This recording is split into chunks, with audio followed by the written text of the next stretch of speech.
Hey everybody, just a quick heads up on this episode. We unfortunately had some technical difficulties that we were not aware of until after the episode was recorded.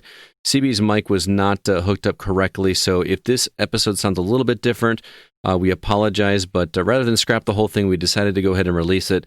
Just know that this episode is not indicative of the quality show that we normally do, so just please be aware of that, and hope you still enjoy the show. Hey there, everybody. It's Scott. This week, Zack, CB, and I answer questions from you, the Gaming Outsider community, after we talk about our experiences with Star Wars Squadrons and remakes of Mafia and Panzer Dragoon. And in news, we've got more questions and answers about the PS5, despite being a month from launch. Also, there's a new actor playing Peter Parker on the Remastered. No one asked for it, but hopefully you asked for a great podcast. This is the Gaming Outsider. Greetings, programs, and welcome to episode 315 of The Gaming Outsider, a video game podcast with a focus on our incredible community.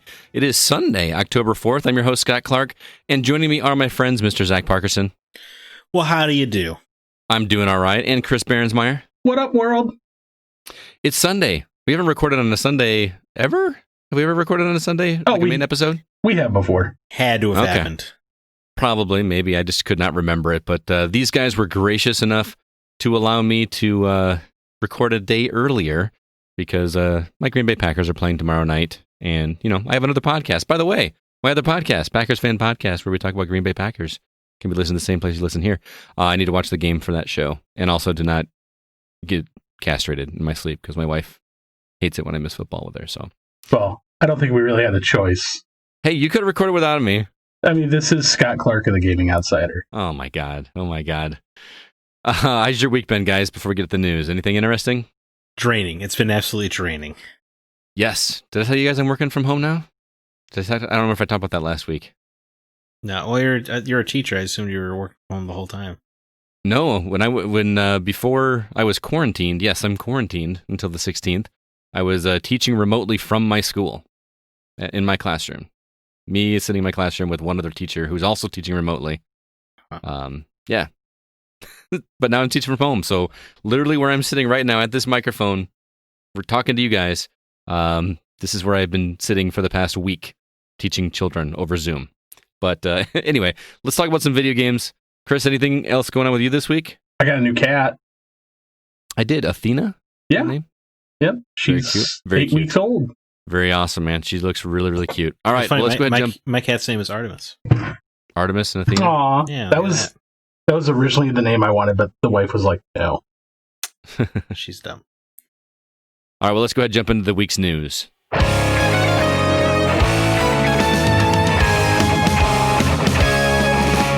So first up, Super Smash Bros. Ultimate is getting Minecraft characters. Yes, you read that correctly. Marvel's Spider-Man Remastered is going to have a different look for Peter Parker. There is some confusion surrounding saves transferring from PS4 to PS5. And also we learned that the Xbox Series X and S will allow you to uninstall parts of games so that you can free up some space, which I thought was pretty interesting. So where do we want to start this week with the topics at hand? I mean, how dumb is this face thing? For Spider-Man? Yeah. I don't understand it. What is the purpose? Is the idea that the old Spider-Man likeness was too old? No, they say it's a face remap to better deliver next-gen performances. So it's a next-gen thing. It sure doesn't look next-gen. It's crap. That's a complete lie. There's no reason for that. Joel doesn't look like Troy Baker. It doesn't make any sense, this argument, at all. Yeah, that's what I read, was that they wanted the likeness to look more like what Yuri Lowenthal looks like. Which you would think you would then just scan Yuri Lowenthal's face and de-age him, a technology we know exists. Right. So that makes... That's why not just do that? I was wondering the same thing. This argument holds no water. I don't know why they thought it would be believable. It is almost... It couldn't be clearer to me that some kind of behind-the-scenes drama happened with the face model of the first game. John Bubniak? Yes. John Bubniak? And I've never heard of Ben Jordan. There's no other reason. But here's the thing. I'm with you. I feel like there's more to the story that we're not hearing. But I genuinely don't care. I mean, I feel like the internet has just exploded with anger and death threats to developers. And yeah, of course, that is all nonsense, and those people are children, and they shouldn't be taken seriously. And A death threat over a face change is unacceptable. But it's also just, there's no reason to do this. Your game was utterly beloved. It won many Game of the Year awards. People like me have spent hundreds of hours with that version of Peter Parker. It just doesn't. If you were gonna do it, change the face, right? It would make more sense to do it for Spider-Man 2. Yeah. To not mess with the game that people are already familiar with and love. Because a lot of people keep like comparing this to like, well, they changed, War Machine's actor, no big deal, and they're right because it was a sequel. They didn't go back into Iron Man 1 and put Don Cheadle's face over Terrence Howard's. Oh, could you imagine how weird that would be? Yes, I can now imagine that. Yeah. It's just an odd move, but I'm not super bothered by it.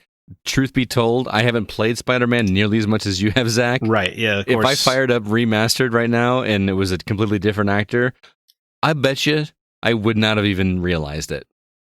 Because I'm not paying that close attention. He looks younger than Miles now. He does. Okay, that's fair too. He does look young. But it's been so long. I played that at launch. That was, 2 years ago? That was 2018, right? Yeah. I played it like the week or two it came out, beat it, and moved on. It's been that long since I played it. I probably wouldn't have recognized, especially because of the voice. The voice is not changing.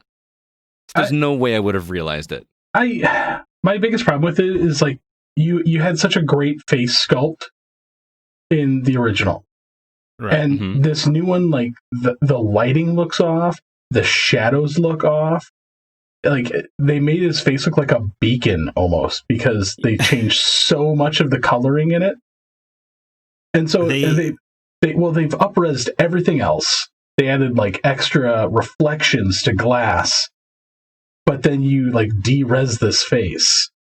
They did the same thing with Tomb Raider when they brought PS3 to PS4. They changed Lara's face, and it was exactly like CB is saying. It just stood out in every cutscene. Her facial animations were worse, much like that cutscene they showed of this new model looks just worse. Does it look like a deep fake? It's because, all the bone structure animations of the original game are catered towards John Bubinak's face, not Ben Jordan. So it's just, no matter what they do, it's going to look a little off, just like it did with Tomb Raider. Mm-hmm. And it also in Tomb Raider, and weirdly, Brian Horton was the game director of both of these projects. I just want to knock that out real quick. There's definitely a correlation there we're not seeing. But it's just, it also in that case, it was just change for the sake of change. It doesn't make any sense. Change the face in the sequel and no one cares. Or if you kept it the same, no one would care or even notice. It's got to be expensive, right? To redo it all? Yeah. That's why I'm saying it has to be something behind the scenes. It has to. Yeah, because from a business perspective, that's a huge expense to take off the top. I know they're gonna make a bunch of money with this, but still. I don't know if they will because it's so hard to buy. Oh, the PS5? Yeah. You just can't buy it on its own. It's just, I don't want to harp on it too much. I'm sure, I don't know if anybody listening to this is as passionate about Spider-Man's face like I am. That game made me cry every time I played it. I'm pretty attached to the performances, so deep faking Tom Holland in there is going to be distracting. He does look a lot more like Tom Holland. Man, that's going to be so weird for the one scene that I'm talking about, that now you're just like, oh, it's supposed to be a sad, somber scene, glowing beacon face.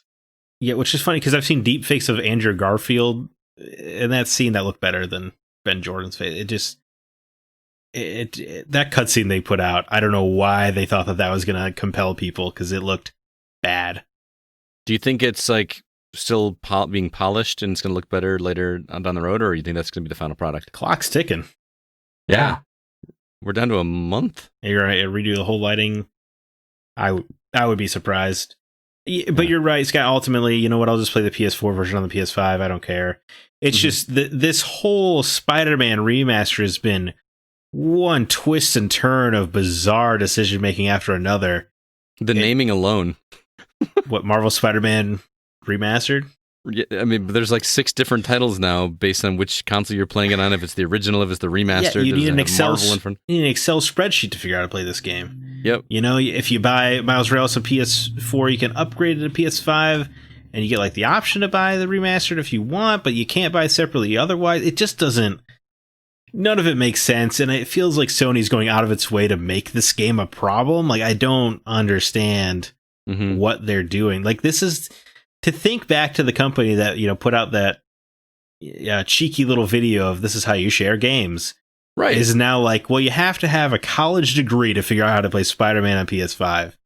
Well, not only that, but to kind of transition here, the save transferring deal from PS4 to PS5, I read an article about this whole thing several times. I don't know if you guys read the article, I think it was on IGN, that kind of explained the differences between, you know, PS4, PS5 cross-gen games, and then PS4 backwards compatible games, and which ones are going to have, which ones you'll be able to transfer your save from over to PS4 if you're playing on PS5. It was the most confusing thing, and I don't know if it was because of an issue of the writer at IGN that wrote the article, or if this whole mess just really is that nuts. Why is it so difficult to bring saves over? I genuinely don't know, because that was done before, wasn't it? Different software. Okay, but if it's... I mean, plain and simple, it's different software. I mean, unfortunately, due to the fact that they didn't really account for backwards compatibility until like the last minute, it seems like. So they didn't probably put in like code line in to recognize these save files from older software. Right. This is a company that wouldn't let you change your name until 3 years ago. Yeah, which is another, like, why is that? Why was that a problem? Like, I don't know. And again, I feel like I have to give this disclaimer every week. I'm not just knocking Sony, because it just seems like it's so much simpler with Xbox, doesn't it? You don't have to knock Sony. They're doing it themselves. Yeah. Xbox couldn't ask for any better marketing than when PlayStation opened its mouth. No wonder they're not advertising their console. They can't trust themselves. Plus, you don't need to market it at this point. As for the saves, I can't remember what developer it was already, which I know doesn't bring a lot of credit to what I'm about to say, but there was some developer who was saying, because they have your Xbox One saves will go to the Xbox Series X, but your PS4 saves won't go to PS5. And it depends on the game. That's the thing. Well, it sounds like it's easy peasy on Xbox. Right. Yeah. Like you just have to, it's done for you. But on PlayStation, it sounds like you really got to do some jiggering. Right. I think Maneater is the one you're thinking of. Yes. Thank you. Yes. Maneater, like you can just transfer it over from Xbox One to Xbox Series S or X. No problem. But on the PS4 to PS5, you just straight up can't. Yes. Which is, so therefore, puts the onus on Sony. You know? I mean, that's the common denominator, right? I mean, what are the... Ultimately, you know, it's obviously not going to matter for the first 6 months to a year because the consoles will just sell out as soon as they're on the shelf. But what is PlayStation? Is PlayStation's strategy just to annoy people to death? I really think it is. It feels like it, right? Like you're going to pay $70 for remasters of PS3 launch games. You're going to... For a 2 generation ago game. It's insane. That one boggles my mind because no one's giving them any guff, but they do. If you just sold one crash at a time for $40, people would be livid. Right. Did you guys see the article that came out earlier today where they were talking about all the consoles that are out in like influencers' hands? Yes, but the Xbox One and X that are out in other hands. They're like, apparently the X and the S are out in just tons of people's hands, and everybody's like, Where's the PS5? Like, we need to start hearing some information on this thing. And they're like, oh, we don't know. We don't know where they are. I think they're afraid. I really think they are too. Because I know this sounds like a small thing probably, but if you remember the Xbox One came out and people made so many jokes and memes and talked to death about how big it was. And the PS5 is considerably bigger than that. Yeah, we saw a side-by-side comparison. I think Nate actually sent us a picture of it, and I knew it was big, but holy cow, it's huge. Dude, I think they're afraid of that message getting out. Yeah, it's bigger than an original Xbox. I mean, this thing it's definitely taller. With the disk drive, it is just as thick. It's got to be the biggest console. It is. Well, it's got to be. outside of like the CDI. Yeah, Right. You know what? I've never seen a CDI in person, so They're big. I'm sad to say I have. I But played some crappy Zelda games on a CDI Phillips. but I like, again, I'm in the same camp as Scott. Like, I've pre-ordered both. I plan on owning both. I plan on supporting both. I'm just really surprised because there's a lot of people out there on the fence that looked at some of these influencers like, hey, we need to hear like what's going on with these. So, because they're on the fence whether they go this way or that way. You have lots and lots and lots of information coming from one side, but crickets coming from the other side. Is it just overconfidence again? Are they just sitting on top and comfortable with that? And I mean, they're going to sell out, like you said, for the first few months. So that's not an issue of sales. Yeah. And again, I want both of them to do well. Mm-hmm. Right, a high tide raises all boats for sure. But Here's what's even funnier to me is that we are just over a month away from the launch of these consoles, and we still don't understand backwards compatibility. Granted, that's not a huge selling point for me. It was something I wanted for Xbox One, and I barely ever go back to my old titles at all. I just don't have time. It's funny because I probably use my Xbox One for 360 and original Xbox games more than Xbox One games. I believe you. I don't know, but for right now, for the beginning launch of these consoles, I think the backwards compatibility is the most important thing due to the fact that neither one of them have a ton of exclusives or games coming out in the first 6 months. Well, as we did the math last week, there's like one exclusive. It's Demon Souls, which, I mean, it's also on PS3 even. So I shouldn't even technically included that. Right. Yeah. So the backwards compatibility, I feel, is necessary for these first few months, especially with the fact that a lot of companies are still shut down and not developing their games at the moment. Mm-hmm. This is like the weakest in my lifetime. This is the weakest set of systems launching. Like I don't feel excited like I was. Like, remember when the Wii came out? Okay, like I know that's a couple generations ago, and sure, whatever. I was so stoked for the Wii. Well, like, especially because like it had a different controller. You know, it was like an original idea. Like, what is this thing gonna do? Oh my! You can swing Link's sword 1-to-1. Of course, that wasn't true until very many years into the console. But you thought it could be done. You know? Yeah, we had visions of Star Wars games dancing in our heads. Right. Like it was going to be awesome. I literally sat outside of GameStop like the morning that pre-orders went. I got there at like 4 a.m. and sat there first in line to pre-order a Wii because I thought it was the coolest thing ever. And now it is literally sitting in a coworker's classroom right now collecting dust with a copy of Mario Kart, whichever one was on Wii. Was that 7? No, yes. 7 was the handheld one, right? Oh, you're right. I think it was just Mario Kart Wii. Mario Kart Wii, yeah. Mario Kart, I mean, but that was the coolest thing ever.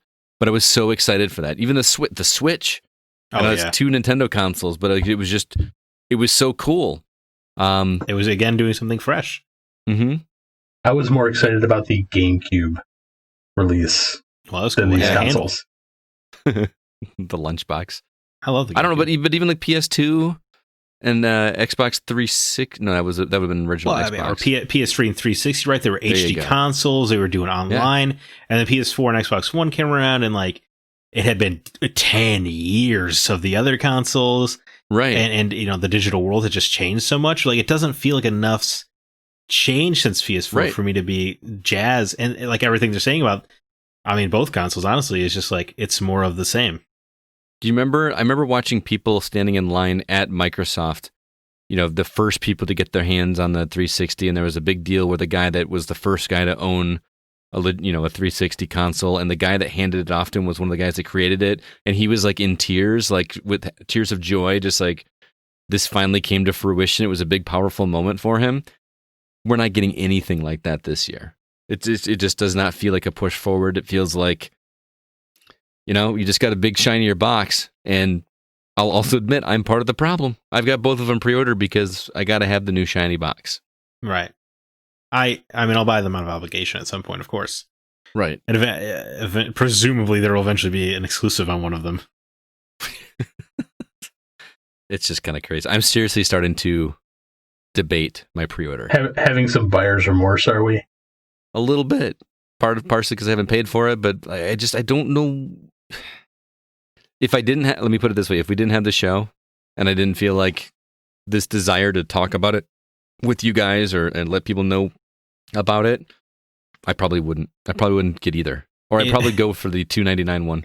If we didn't have the Gaming Outsider, I wouldn't even I probably wouldn't even like care about the articles coming out. Right. You know, honestly, like there's so little hype for either of these machines.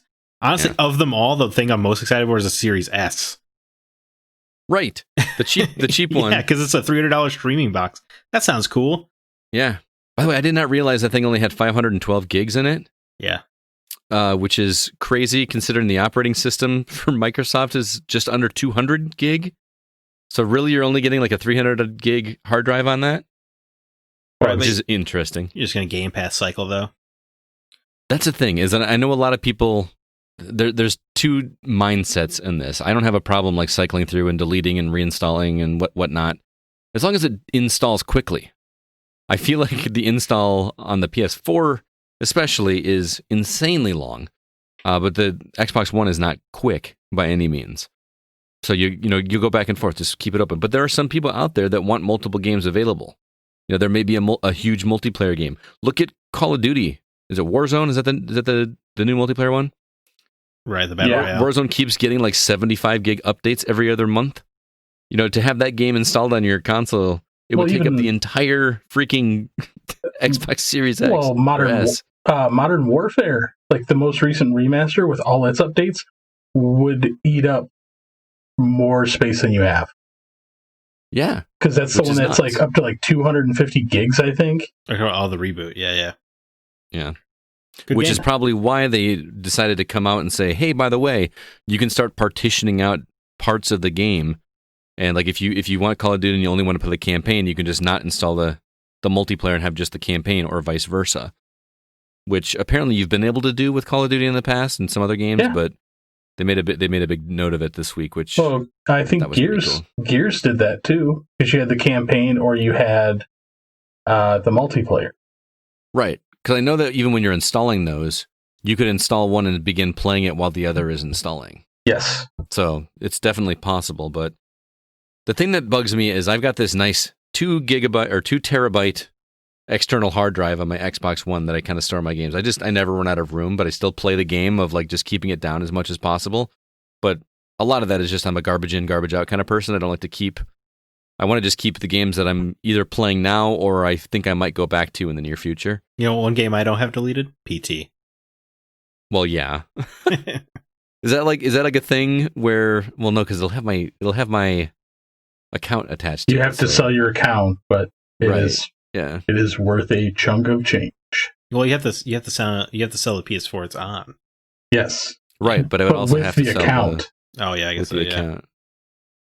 So I had to detach my credit card information and just all that good lose stuff. All those trophies? Absolutely not. No, thank you. I don't care about trophies. I do. Just don't delete PT because you can't re-download it.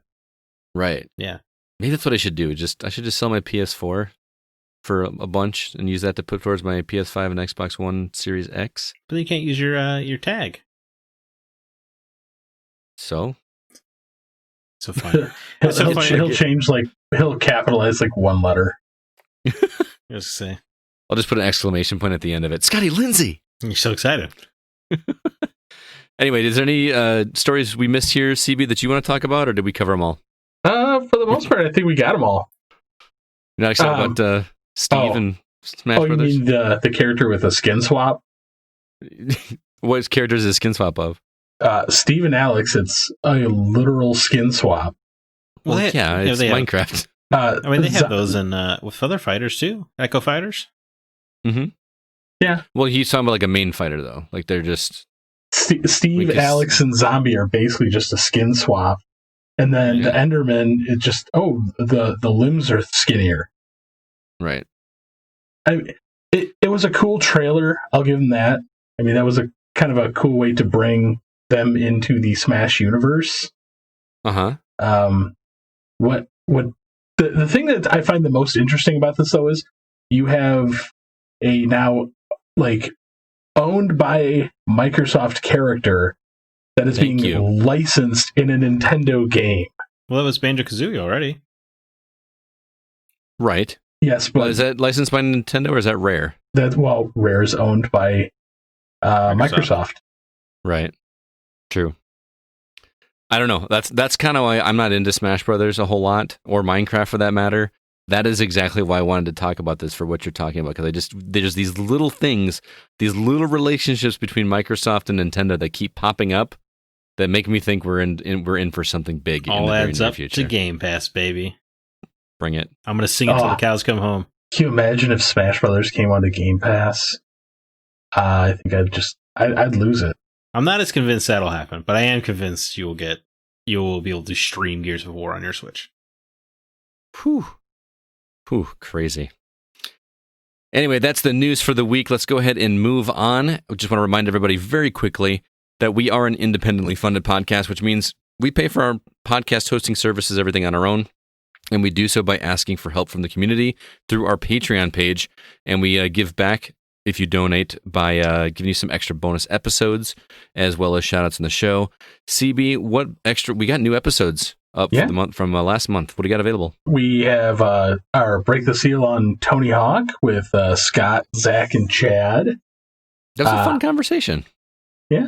I mean, I'm sure you didn't like it, but he's just not You'll good have at to listen to it. I'm just terrible at it. Yeah. Yeah, I'll have to listen to it. Well, I have other reasons why I think Scott would not like it. Oh, yeah, clocks. Scott doesn't like clocks. And then we also have our Retro Reminisce episode with racing games, Burnout Paradise, Blur, and Split Second, which was Scott, Christina, and Senior Owens. That was actually a really fun episode, too. Christina hated racing games growing up, and she has never played one since because of a bad experience she had on the PlayStation 1. And she played all 3 of the recommended games we gave her, and she literally bought them. So I'll have to listen to that because I'm curious what the PlayStation 1 game was. Agreed. So, it's a teaser. Yeah. It's a teaser. Scott, don't go yeah, away. you have to listen to find out what that is. There for you sure. go. Yeah. There you go. But anyway, if those episodes or any of our Break the Seal episodes, retro outsider episodes, let's see, we do some legacy episodes where we talk about classic franchises and how important they are to us. Lots of good stuff over there. And all you have to do is head over to patreon.com/thegocast. And at a $3 level, we'll give you 1 bonus episode. $5 will give you 2 bonus episodes. And we've got tiers above that as well that get you something extra too. So consider dropping by and helping us out. And we do also use those funds to give back to the community, anything that is over our base costs. So I would like to move over now to the games that we've actually been playing.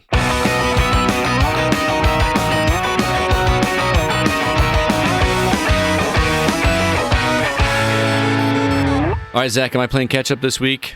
Or is there something new I'm going to want to play? I think you can play catch-up, yeah. Okay. As for me, I wish I played games on PC because Baldur's Gate 3 is coming out October 6th on PC Well, you could and get Stadia. on Stadia. That's not going to come on. Baldur's Gate 1 and 2, games I hold dear to my heart, early BioWare games. So that should be exciting. I Am Dead is a unique-looking puzzler coming to Switch and PC October 6th. New Mike Bithel's new game, who you know I'm a big fan of. Mm-hmm. The Solitaire Conspiracy coming to PC October 6th. That has Greg Miller in the cast for all you diehard nerds out there. You can't get away from Greg Miller. Iconfell is a turn-based RPG coming to PS4, Xbox One, Switch, and PC October 8th. Motorcycling Simulator Ride 4 coming to PS4, Xbox One, and Switch October 8th. A new 3D platformer based on Ben 10 Power Trip coming to PS4, Xbox One, Switch, and PC October 9th. I didn't know they made games like that anymore. I didn't either. You know, by the way, fun fact, did you know that Grant Henry, who does the music for this very podcast, did some of the music on Ben 10 Universe, the actual television show? Oh, I didn't know. So I wonder if some of his music might be in this game. Fingers crossed. Cool. I know the original Ben 10 was voiced by Yuri Lowenthal. Yes. FIFA 21 coming to PS4, Xbox One, and PC October 9th, so get your microtransaction dollars ready. And then another survival game has the excellent SEO optimized name, The Survivalist, going to PS4, Xbox One, Switch, and PC October 9th. Anything tripping ya triggers? Mike Bithell. Yeah. It's on PC though, is my problem. So it's probably means it's probably not gonna be on Mac. You know what? It is on Mac. It is. Yeah, he went. Okay. So he developed it on a Mac actually Really? to ensure full Mac optimization. Now, is this coming to console, or is it? Should I just go ahead and play it on Mac now? I mean, he's out on Twitter saying, "Let's see how it sells." Oh, okay. So if I want to play it on console, I got to buy it on PC first. Is what you're I saying. would assume a solitaire game on Switch makes a lot of sense to me. Right. I really like Mike Bithell. Just on multiple levels. Not only are his games awesome, but he's really genuinely cool to listen to talk. Yes, excellent podcast that he has. Play, watch, listen. What about you, CB? Catch up week. Just straight up catch up week for you. Damn. Do you have anything to catch up on? You have everything finished. Oh, I've always got something. I mean, you can at least. What game would you feign the most interest in? Baldur's Gate 3, bar none. Yeah, those trailers have been looking sick. Dude, I love 2. I love 2 so much. It's so very good.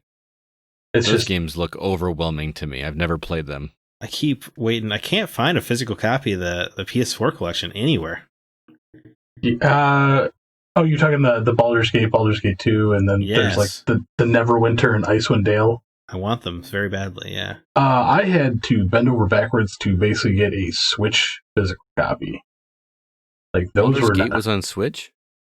The Icewind Dale, the enhanced editions. Okay. Yeah, those ones were, and then Neverwinter Nights. They're all in the same thread. Gotcha. Yeah, dude. They're all was that the Aurora engine? Is that right? Yeah. Yeah. Dude, those games were top dollar. For little Zach learning that he liked narrative so much, those were like the games. For sure. And in that time period, they were like the games to play. Like those in Fallout 2, man, rewriting the game. And StarCraft. Absolutely. If I had a PC, I would be Baldur's Gate 3, but I guess I'll be playing Solitaire Conspiracy almost certainly. Good call. I am really excited to talk to you guys about Star Wars Squadrons, which came out this past week, and I have not had that much time with it, but we've all three played it to some degree. Me, hardly at all. Chris, almost all of it, or almost all the campaign. Zach, I don't even know how much you've played. I hate when they release games on Friday that I'm excited about because I work so much on the weekends. Right. Yeah. So I've tried to poke at it, but Frisk is my boy. Shout out to Frisk. Frisk, the Trandoshan wingmate of yours. Oh yes. He's the dude. Guys, this plays like a dream to me.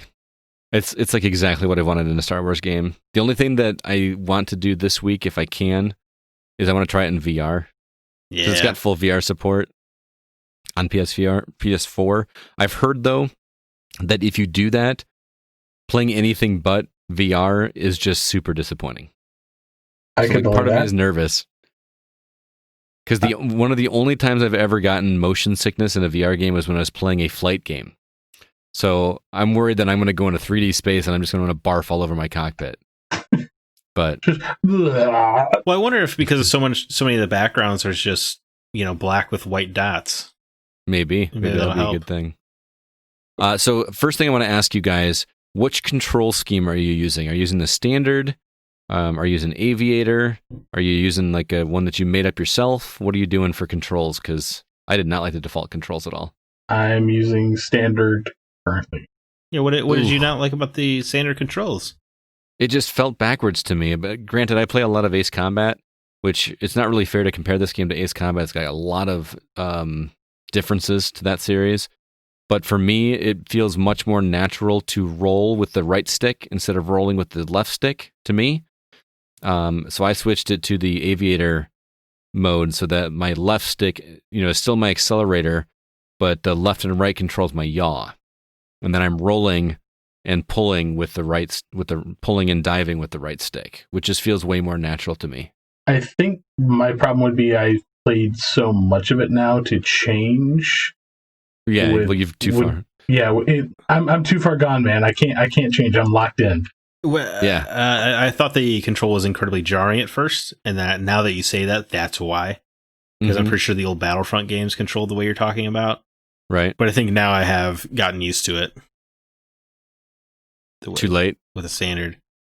Yeah, I mean, I just don't know what it would benefit me at this point, but who knows? See, when I play a flight game, I do not keep going on that first mission until I get it right. I fiddled until I was like, okay, this feels better. Well, no wonder you didn't play any of it. I mean, it only took me like 5 minutes. It's not like I spent an hour doing it, but I did turn off my heads-up display. I didn't know you could do that. So you can. So I am relying entirely on the instruments on the dashboard.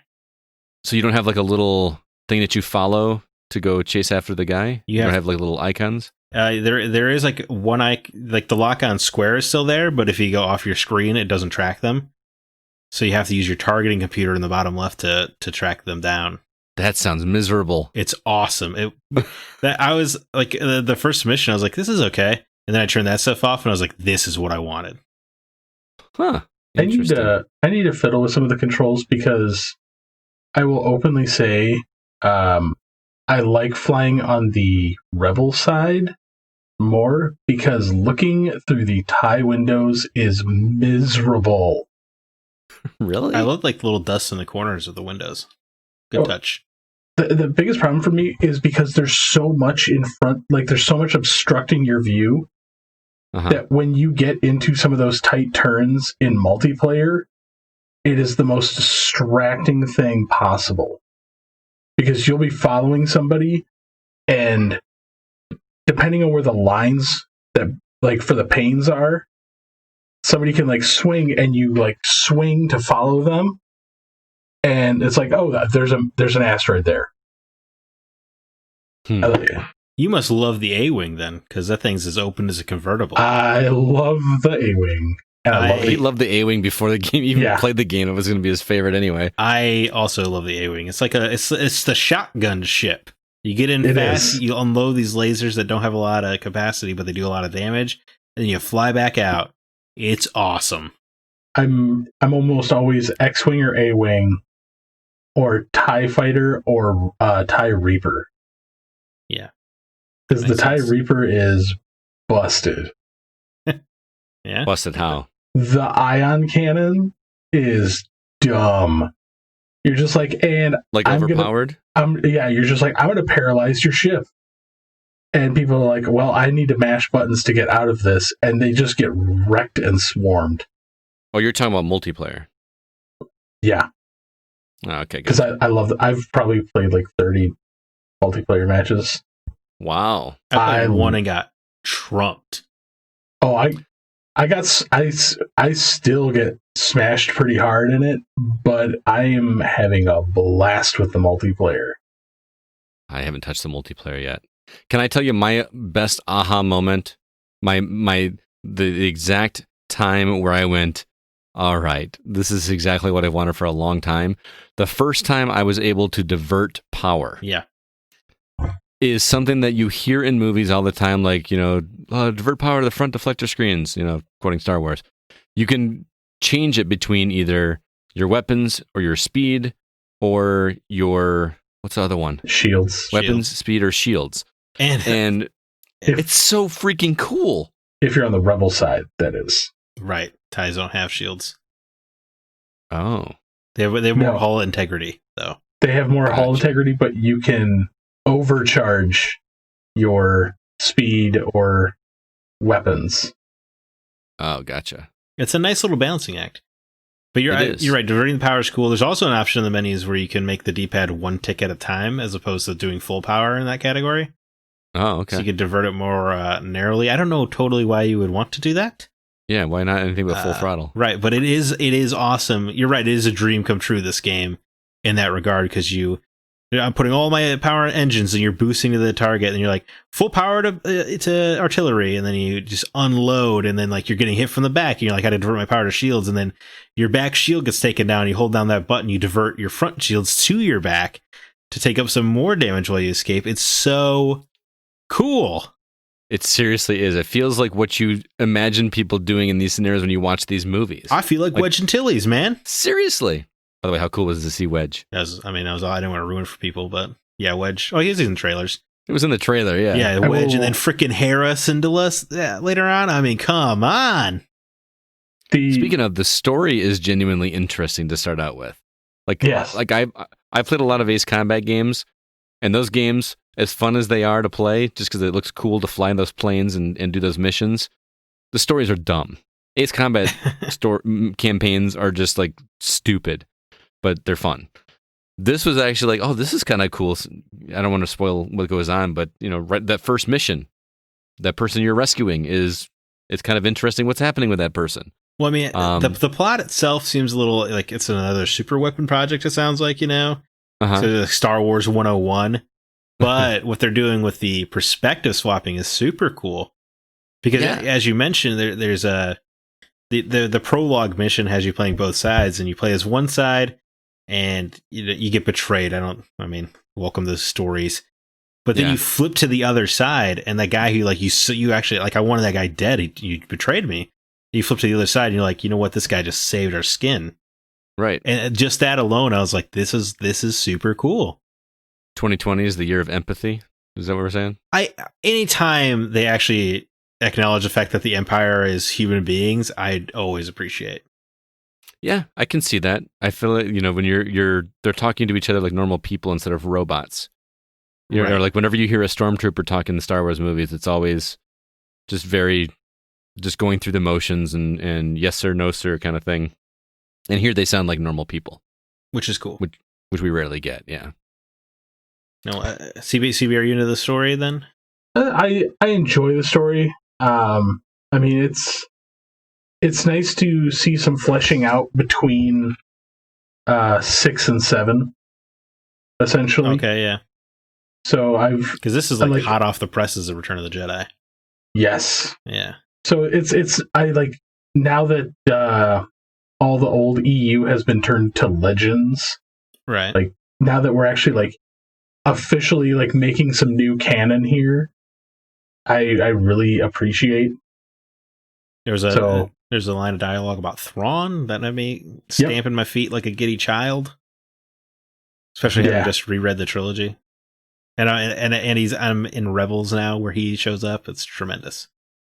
I'm still gonna watch Rebels. Sounds like pretty much glowing recommendations from all three of us. Oh, you know what? I do have one small critique about the story, if that's okay. Since we're talking story, you pick a voice for your character and then they're silent in all the story.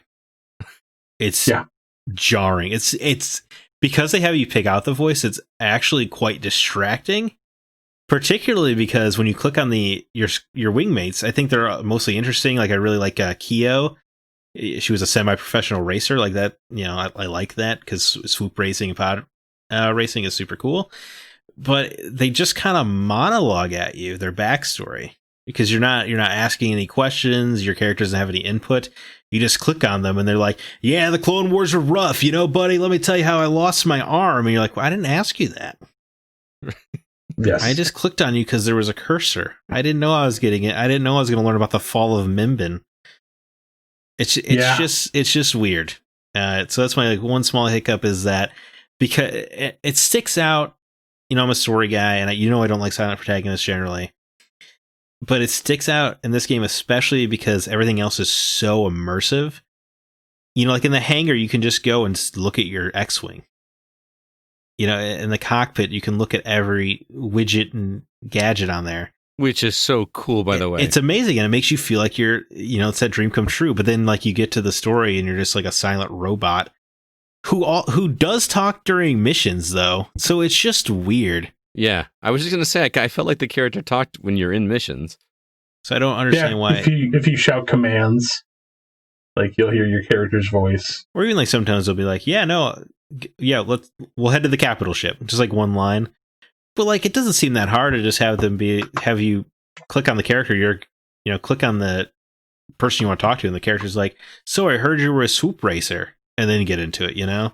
Right. It's just like it's just one small thing, but hey, had to keep the game at a $40 budget, man.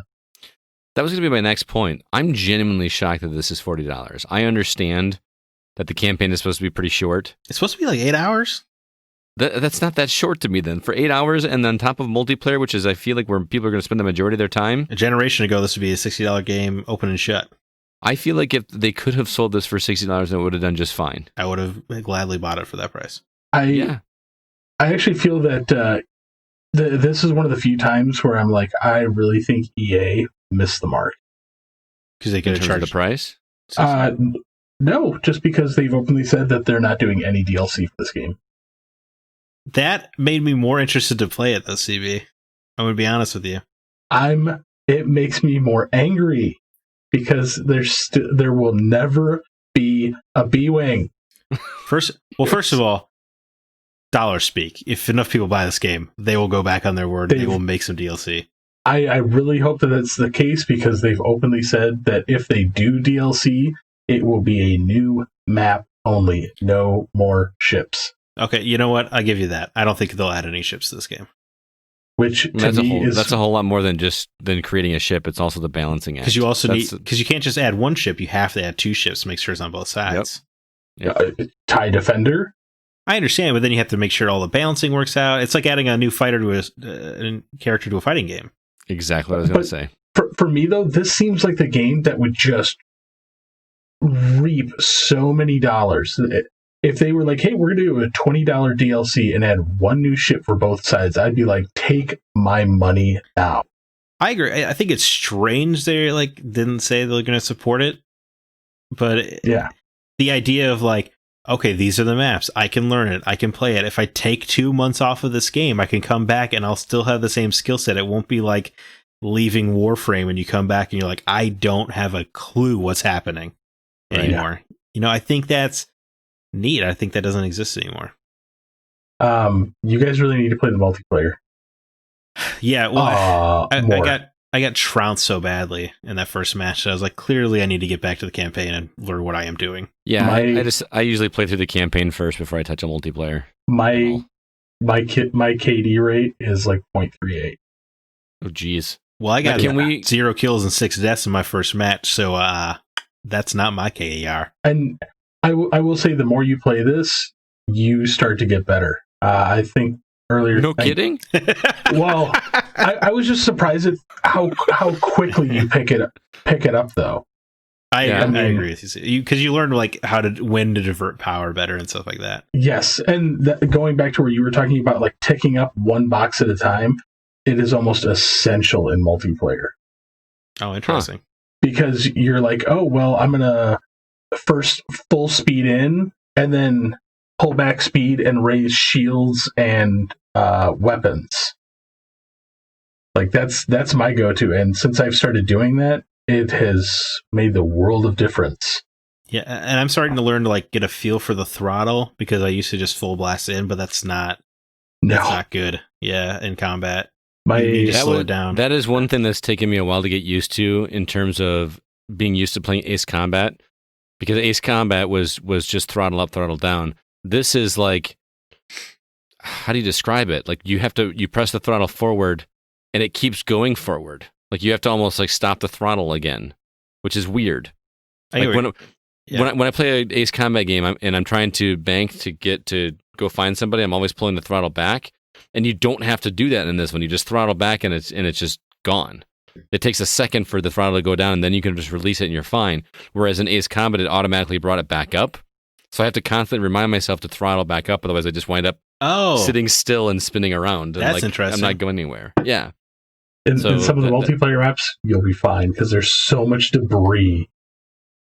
It's insane how much banking and turning you have to do in some of the multiplayer maps. The map I was in looked like a ship exploded in a hyperspace lane or something. It was super cool. Yeah, that was awesome. I wound up inside a Star Destroyer, by the way. I was trying to attack one of the lasers or whatever, and there was a little opening in the side, and I wound up inside it as an X-Wing. Oh, that's fun. I had to maneuver my way out and get out. I don't know if I was supposed to do that or if it hit a glitch or whatever, but that was pretty cool. Well, a quick note for anybody worried, because I know the first-person thing makes this game more niche. It totally works. You understand why they make they made a committed first-person game when you start playing. I agree 100% because I was worried that there was going to be a third person, and it feels natural in the cockpit. And I usually never play games like this. Even in a racing game, I never play cockpit view. I never play cockpit view for flight games at all. It works here. And yeah. Can you see what the game's going for, you know?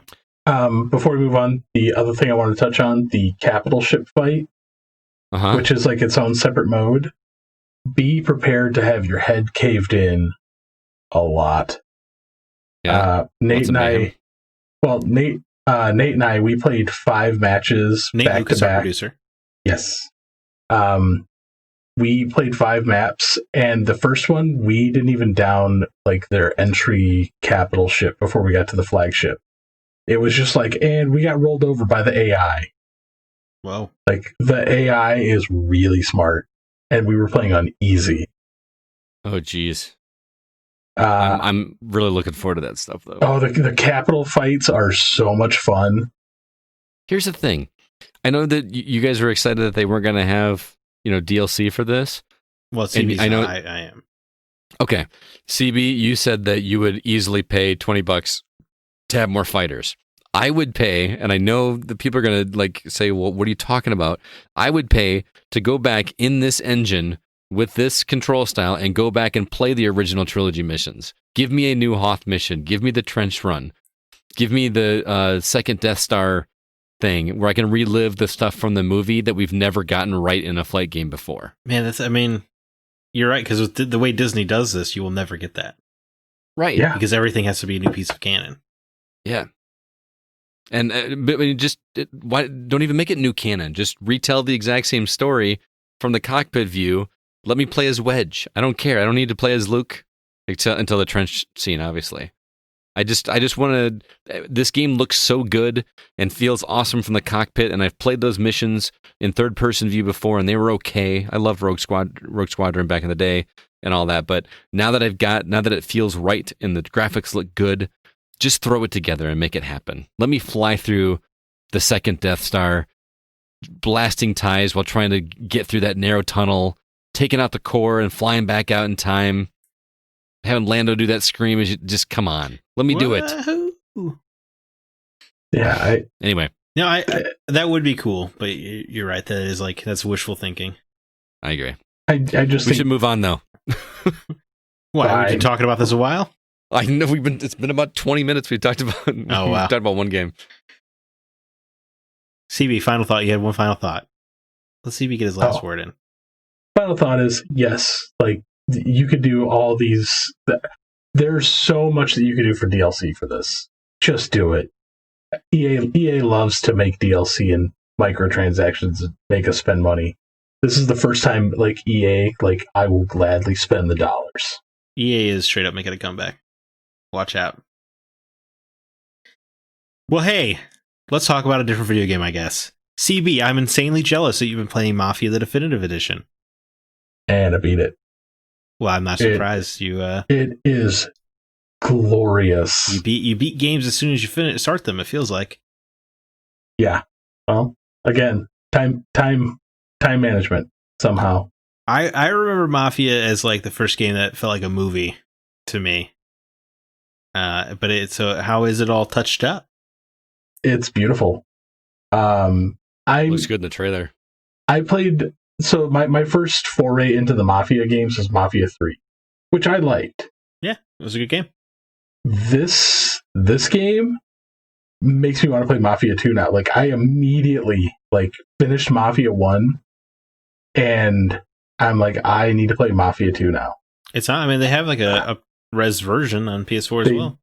Yep, I haven't picked it up yet, but man, it plays to me like a better LA Noire. And okay. I loved LA Noire. Yeah, I can get what you're going for sure. The missions were fun. This is the first Grand Theft Auto style game outside of LA Noire that I'm going through. I'm enjoying going back and finding all the stuff, finding all the cars. The missions, they weren't super long missions. For the first time, I felt like the mission was perfectly paced. This really does feel like playing a movie. The pacing on this game is just incredible. I enjoy it. That's the thing I remember most, and all those scenes in the cafe or the diner or whatever. Yep. The ending is very filmic. It just feels like a movie ending. like I'm actually getting goosebumps just thinking of the ending, like how everything wraps up at the very end. Yeah, because it's not a video game ending, you know? No, it is not a video game ending. And that's super Oh, cool. now I have to play it. Now I have to play it. Dude, it's How long is it? 15, 20 hours. Oh, jeez. I mean, just give up a Netflix series. It's the only time you know this. The only time I watch Netflix is when I'm going to bed, man. It's well, hey, now that you can stream to iOS, you can just do it in bed. There you go. Play a mission a night. Make Not it yet. make it your new Netflix. Can't do it yet. Oh, that's sad. But yeah, like this game is so fun. The acting is pretty good. I mean, there's some flat acting from some of the people, which is interesting because they redubbed a lot of it. They did, but there's luckily none of the main characters come across as like super flat. Right. Like just some of the background characters, but like the situations, like you feel like a 1930s mobster. I got that tone just from the trailer, which I watched before this because I've never played the game originally. Yeah, it's great. The gunplay is a little lackluster. Is it first person or third person? Third person. Third person. Yeah, I had to think about that for a second there. Well, I would assume that the gunplay and mission structure, like they can't do it. Like you're remaking a game for 2002. It's gonna feel old. Yeah, the gunplay does feel very 2 generations ago almost. Like yeah, that makes sense. Early 360. But the driving is clean and fun. The chase missions I had a blast with because of all the banter that's going on between the characters while you're chasing or running away from something. But like this game for me is probably one of the best narratives I've got to enjoy this year. Wow. So I'm excited. That is high praise. I'm excited to hear it holds up. Yeah, the story really does. Like I said, the gunplay and some of the mechanics are kind of like, eh. There were like a lot of little things I remember in the original game, and I know that they're optional in the new one. But there were things like you had to stop at red lights, or you could get pulled over, or you had to go the speed limit, or you whip around a turn, your hubcap falls off, or something like that. It was all these little things that really made you feel like, you know, it felt like a mobster simulation almost. It was so cool. Yeah. And then when you get those chase scenes and you finally like, I don't care about the speed limit anymore, and you just tear through the city, it feels so exhilarating. Yeah, I actually had to pay fines to the police a couple times. Yeah, they write you a ticket in this video game. It's so awesome. I'm just really surprised that like it's so different from 1 to 3. So like for one thing, you're actually in the Mafia. Yes. But now like I have to play 2 to kind of see like, okay, like what continued, like what was good that continued from the first one, and like how did 3 divert so far off the path from what 1 was. Yeah, I mean, I think the second game is very much an evolution of the first. It is also kind of even though it's open world, it's like heavily scripted kind of thing. Feels very much like a movie, absolutely. And then Mafia 3, yeah, definitely a different flavor. Mafia 3 was a incredible main character stuck in a good game, like a decent game, you know? Yes. And you really grow to love some of these characters in this game.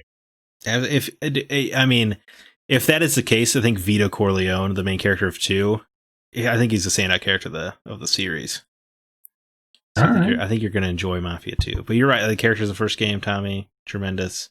Paulie. Paulie is... Paulie, yeah. Oh, I got to play this game, man.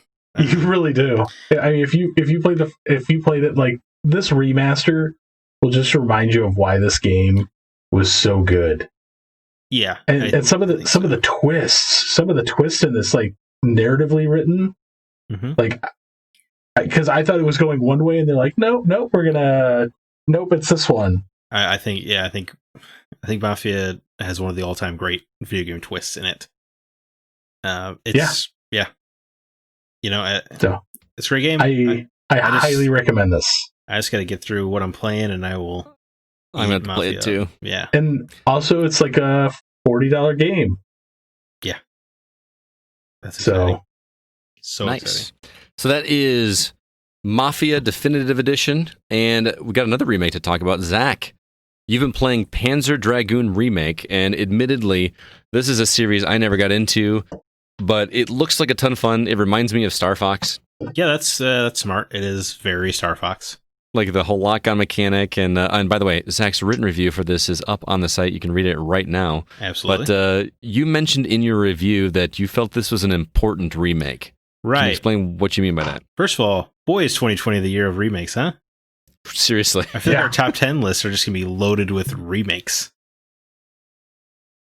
However, most of them, most remakes are great, right? Way to modernize a game. But this is a franchise that was straight into the Sega Saturn, an infamously colossal disaster. Isn't that the one that's like super expensive if you're the original game, CB? Is it Saga? I think it's Saga. Yeah, I think it's Saga. That was an RPG they did near okay. the end of the Saturn's life cycle. With a game that they have since lost the source code for, so they cannot port it. Yep. So forever stranded on the Sega Saturn. Gotcha. Okay. Go on. Unless somebody just builds it themselves. I guess I want to start off. It is important because there's no other way to play this game except on the Saturn. Mm-hmm. And nobody has a Saturn, right? Like, I mean, nobody stocked it when it came out. Yeah, I know CB has a Saturn. Of course. He's got that smug little look on his face. Nobody has a Saturn. He's like, yeah, dude. He's probably got a Panzer Dragoon on there. I do not have Saga. I have Zwei and just the regular one. Well, I mean, so it is a way to play a game and a franchise that is just dead and forgotten. And it's just such a storied franchise, too. Like, I feel like I've heard so much about Panzer Dragoon, especially as a fan of, I don't know if I can say it, of Yoko Taro, who this franchise was the inspiration for a Drakengard, his project, and it invites a cool world.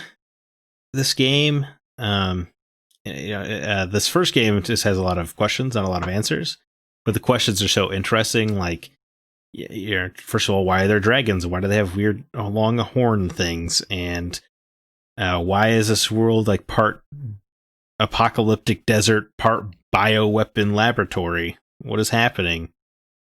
It's just like a really cool atmosphere, and I think the graphics are, like, I guess more the art direction is stunning. Megapixel, I think, made it's just such a bright, the blues are bright, the greens are bright, and whenever that is in a video game, it stands out. Nice. You had some issues with the length of the game, though, didn't you? Yeah, well, and first of all, I guess we should, is a rail shooter, like Star Fox. Mm-hmm. And, it is 6 episodes and a boss fight. And if you think about how long the levels are in Star Fox, probably like 5 to 7 minutes each. The levels are about that length here. Okay. Maybe a little bit longer, like 7 to 10 minutes at the most. So you can beat the whole game in an hour and a half. Wow. So that's easy trophies. No, not. There's some. I love these kind of games, like Star Fox and stuff, and Sin and Punishment, but I don't feel like we get a lot of them.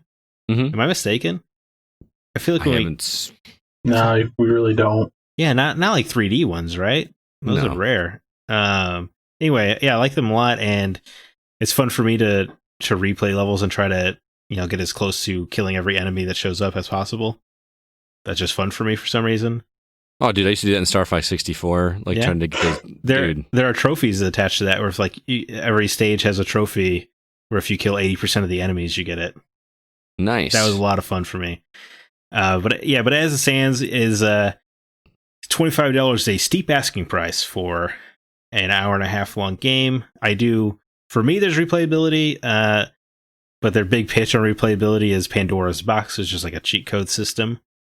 Mm-hmm. So I could see that's not going to be enough to tide people over. For me, I would have the code was provided by the publisher Forever Entertainment, but I would have paid the $25 just because I care about video game history, and I care about this franchise, and I'm like obsessed with Panzer Dragoon Saga, most probably because I can't play it. Like, I've read oral histories on Panzer Dragoon Saga. Like, it's just this fascinating piece of history to me. And I something about this franchise, man, makes me want to play all of them, and that they're remaking Zwei as we speak. So we'll get that one, and that's where it's supposed to, like, there are multiple level paths, and it's more of that like Star Fox kind of flavor of here they're giving you reasons to replay. So it's supposed to be a meteor game. So I'm really looking forward to that. But as it stands, like it's just know what you're getting into, If the idea of an hour and a half long rail shooter sounds great to you. Sounds great to me.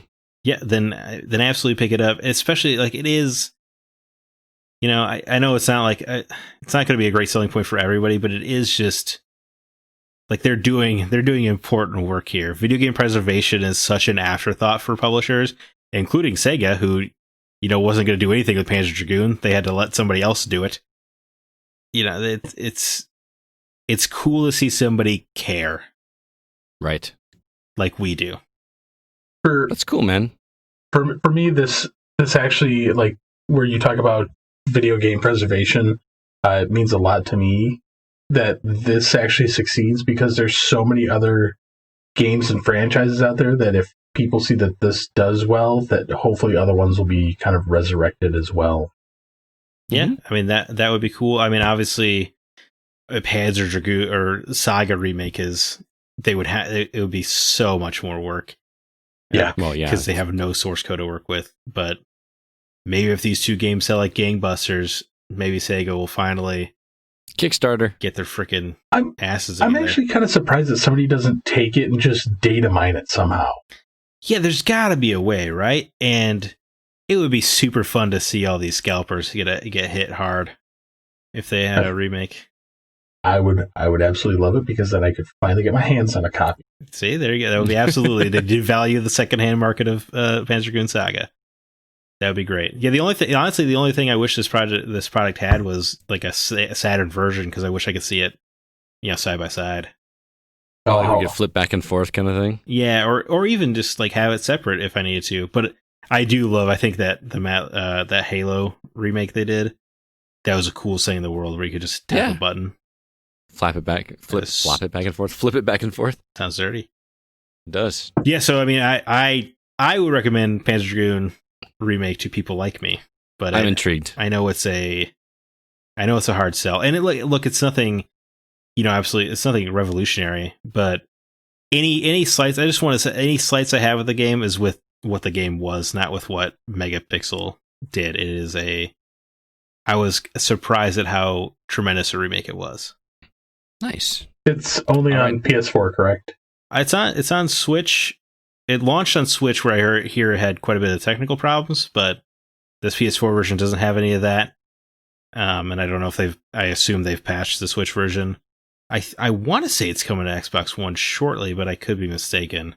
I couldn't find a version of it on there. Okay, so I mean, Switch and PS4, that makes sense for Japanese video games. Yeah, sure does. Honestly. So let's go ahead and move on, because Zach, I know that you also got a chance to play Hades this week, and I've been eagerly anticipating, because and before you get into it, I got to tell you, if you remember last week, I felt like I was kind of harsh on Hades. Like, I liked it. Right. Well, especially from Mr. Roguelike himself. Right. So that's I felt like I was not like overly positive about that game. I didn't like crap all over it or anything, but I had 3 different people message me this week saying, I listened to your review and I bought Hades after hearing you talk about it, which is crazy to me. Interesting. Because I've how many games have I just like nobody has reached out to me and said, dude, I bought Undermine and it's great. Well, it probably helps that no one will shut the hell up about Hades. Right. It is, but it's just crazy like to me. All of the online video game discourse is Hades. Right. So how's your experience been? Because you wouldn't stop asking me questions about it, and like you're much further than I am, I assume. But have you hit that stride where it's awesome? I want to kick myself because I hate that I'm part of the problem, because Hades is amazing. It is amazing. It's absolutely extraordinary. I mean, I don't have a lot of roguelike experience, so maybe I'm not seeing what you're seeing in terms of critiques of the genre. But for my money, like, it starts off, the combat is solid. People who are ranting and raving about how the combat is revolutionary are out of their minds. It is Bastion's combat, which is fine. It's good. Yeah. But it's nothing to go bonkers over. But it does have like a nice loop where every single room has a reward. And that's super cool. And there are enough things, whenever you die, you get enough carryover that it makes you want to go right back out there. Exactly. That's the hook with a roguelike. And what works for me is, obviously I care about story, and roguelikes are not big on story. Hades is big on story. And it does it smart because it sneaks up on you. Because most of it is, you get one line of dialogue from Zeus every, run or something like that. But over time, and because of the weird specificity of the dialogue, like, they really reference specific things. Like, I love that, like, I started a run and I got like 3 boons from Artemis right away. And all the other gods couldn't help but just, shoot shade at Artemis first before they helped me out. Because she wants nothing to do with Olympus. Like, it was like a cool little touch. It gives you like a sense of ownership over the way the story goes. And then every time you die, you have your little hub area where you can talk to all these characters and get a brief piece of dialogue. And by the time you're done talking to everybody, you're like, man, I want to get back out there because I want to see more of the story. And then you get out there and you're upgrading and you're like, and then when you die, you're like, man, I got to get back in that boss. And it's just like this cycle of never ending hits of dopamine in your brain. It reminds me, and this is going to be a weird analogy, just hearing you describe it, though, it reminds me of playing the original Ninja Gaiden games back in the day. Like the NES ones? Yeah, okay. Hear me out. Okay. Because, or any NES game, really, where, like, the reward for getting through a level was seeing a story, right? And the way that Ninja Gaiden told its story with those little animated cutscenes in the text boxes, it was cool, right? That was what was driving you to get through that, because you wanted to see the next piece of the story. But even though the story was over, it was still fun to play. It was hard. You know what I mean? That's what it sounds like you're doing. Like, you're enjoying the gameplay, and you're being forced through the gameplay because you want to see what happens next in the story. We don't get that a whole lot anymore. It feels like there's like a fine line of distinction, or there's a combination of gameplay and story nowadays, where in this one, you don't get any story when you play it. You get the story when you go back to the hub. Right. It's like playing a PS1 game where you're like, I just want to get to the next cutscene. That's what I'm saying. Yeah. I mean, Ninja Gaiden is the one that stood out to me because that storytelling, I felt like, hadn't been done that way up to that point, where like there was overly dramatic moments in those scenes in Ninja Gaiden. Right. I don't know. That's why it stood out to me. But so you're digging it? Yeah. I mean, it's a hell of a game. Can you tell me, without spoiling it, like, what is it? Because you said there's a moment that you hit where you're like things kind of start changing a little bit. Is there any way to describe what that is? Is it a gameplay thing? Is it a narrative thing? Well, I mean, for one thing, I guess it's going to sound a little braggy, but I don't often feel this way, but I am good at Hades. Oh, okay, nice. Like on my first run, I got to the 3rd area. Your very first run, you got to. Yes. So you passed the Bone Dragon thing? Yep, I bit the Bone Hydra first try.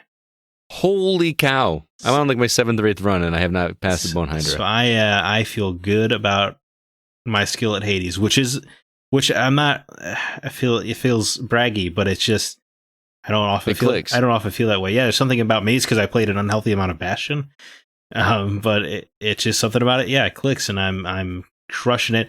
It's funny because in like the next round, I died in like the 3rd chamber, but I think that's just how it goes. But it's just fun, and the runs have such a great pace to them because the combat encounters are usually under a minute, maybe if even that. Like, right. There's no reason never to go to not go to the next chamber. I really hate those laser dudes so much. The crystals. Yeah, the ones that like can shoot you from across the room. Anything that's ranged like that, where it just hones in on you, drives me crazy. I just dash like a madman. If you could unlock the spear as soon as possible, I think that's easily the best weapon. Mm-hmm. But yeah, there was like a flashback scene of narrative that happens where you learn some stuff that happened before all of this, and it really was like, oh, it snuck up on me that I actually care about these characters and their dynamics.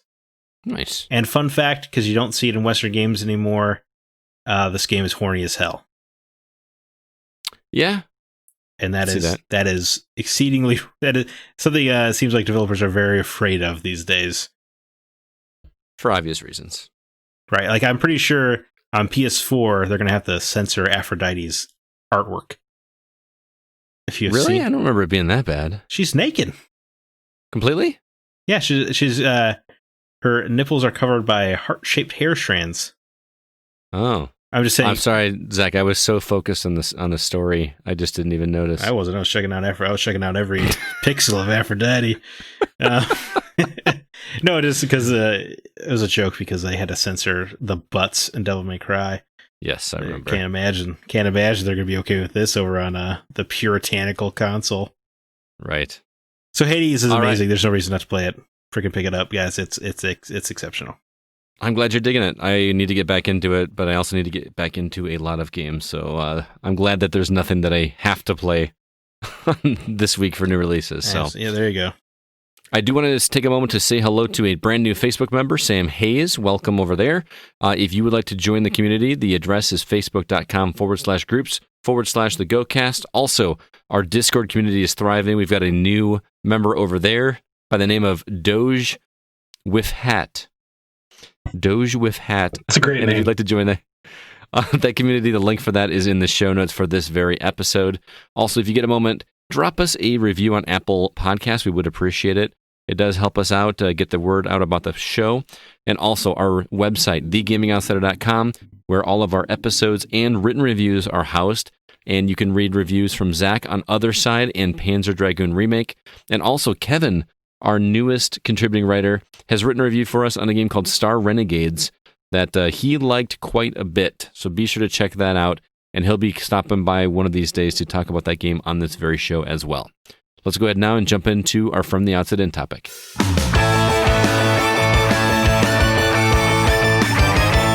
Sure feels like it's been a while since we've done community questions. So if this is your first time for this segment, it's pretty simple. We've asked our Go community to help provide discussion points for this section. I asked for topics on Facebook, Twitter, and Discord, and as usual, the community delivered. So we're going to read each one and then answer them, have some discussion, and have some fun with it. This is Zach's favorite episodes that we do. I swear. He gets so excited. It's like the only time I see him post on Discord is when is when we have these questions. That's not true. I talk about Nier. That's true. Very true. Let's start with Facebook. Brian Regal said, "What are your favorite horror/Halloween games of past generations?" I know my answer, but I'll let you guys go first. Horror games or Halloween games? Pretty sure my answer is going to be the same as yours. Are we all going to have the same answer? Dead Space? Dead Space. Dead Space 2. Well, I mean, I would either the first two, for sure. Yeah, you're right. Any of the first two. I did replay... First half of the third game, too. Yeah, that's true. I actually replayed Dead Space last Halloween, and maybe this year I should just do Dead Space 2 because it's been so long. Oh, man, maybe we should do a little Patreon episode or something. Oh, where we revisit Dead Space 2. We did Legacy episode on Dead Space. Well, this is just us. Franchise. This is just me and you and CB talking about Dead Space. Oh man, I have to play through it again. I mean, if I had to choose something else, the Resident Evil remake, Resident Evil 1. I really thought you would say Alien Isolation. Yeah. To me, that's sci-fi, not horror. Okay. I haven't played the whole game, but... Yeah, it would be a shame if they combined sci-fi and horror, you know? The original movie was definitely a horror movie. Oh, it is. It is. I mean, it's still most definitely a horror theme, but... I get you. It's a sci-fi game first, a horror game second. Yes. Whereas Dead Space is a horror game first and a sci-fi game second. I get what you're saying. I remember really liking the Fatal Frame games back in the day. I think the first one was on PS2? Fatal Frame? Yes. Yes. Which it probably looks like garbage now, but at the time, I imagine it's awful. You know, you're playing a game where you don't have a weapon. All you have is a camera and ghosts. It was freaky. I remember that being freaky. There's one game that I never played, but the cover art of the box made me want to play it, and it was Clock Tower. Do you remember the box art for Clock Tower? I actually just recently picked up Clock Tower 1 for the Nice. PS1. Nice. It's That's super cool. not a cheap game. Oh my god. So, but I really want to play it because it falls into that same thread as like around that era of like Fatal Frame, Clock Tower, Resident Evil, Mhm. Silent Hill, like all those came out Haunting around. Ground. Rule of Rose. Rule of Rose. That's not a cheap experience. No, that I've actually recently come across a Rule of Rose, and I was just like, no, I'm not spending that kind of money on a PS2 game. Especially it's How much was it? $350. Wow. it's also I've played it. It's not fun. Like Yeah, at all. That's what sucks is when the game costs that much and you don't even want to play it. It's cool and it's like messed up and it's twisted, but it's not fun. You mentioned Silent Hill. I want to go back to the original Silent Hill because I know everyone loves Silent Hill 2, but I love the original. There's a game we back need then. for a remake. I was just going to say that. Like, why can't we remake Silent Hill? Because, man, that whole, like, war siren thing going off when the world changes, that was cool. But that game is rough to play now. Yeah, I used to play that over and over to get all the endings. There was one with a UFO at the end. right. Yeah, Do you remember that? I just loved it. That was such a great game. And I know everyone loved 2. I thought 2 was okay. Everything I've heard about 2 sounds great, but I could not get into it because of the way everything aged. Yes. That was the first appearance of Pyramid Head, though, right? Yes, and it should have been the only, but what are you gonna do? I think my biggest problem is my first Silent Hill game I played was 4. Same here. The Room? Is that the Yep. Room? That was also my first Silent Hill. That's so funny to me because it was not even a Silent Hill game originally. Interesting. It started development as a game called The Room. Nice. Okay, I can see that. And they added all the Silent Hill jargon afterwards. Although Silent Hill 3, I did play because I thought Heather was super cute. So another recurring theme there. You know what also is a great horror game? Bloodborne. Yeah, I'll give you that. And Red Dead Redemption Undead Nightmare. Mm, Not a good horror game, but a fun Halloween game. yes, I would say it is a Halloween. Yeah, it's very much a Halloween game. Yes. There was a DLC for Borderlands 2 that was Halloween themed. I don't remember what it was called, but I remember running around shooting zombies, and then you had to collect their heads. Okay. And I was big into Borderlands back then, so I guess that's close. I wish I liked Costume Quest. By the way, that's going to be on Xbox Live for free, or Xbox Games with Gold Oh, nice. for free this month. So It's the right month to do it. I played it a little bit, and like you, I kind of wanted to like it better than I did. But it was such a great concept. Yes. Absolutely. Next question comes from Tori Melching. She says, I have one for each of you. Zach, you can only play one game for the rest of your life. What is it? I don't like that. I got shafted on this question, okay? Yeah, you did. That's not fair. One video game for the rest of my life? That's tough. I mean, wouldn't be the easy answer be like an MMO or something? Right, but they're so boring.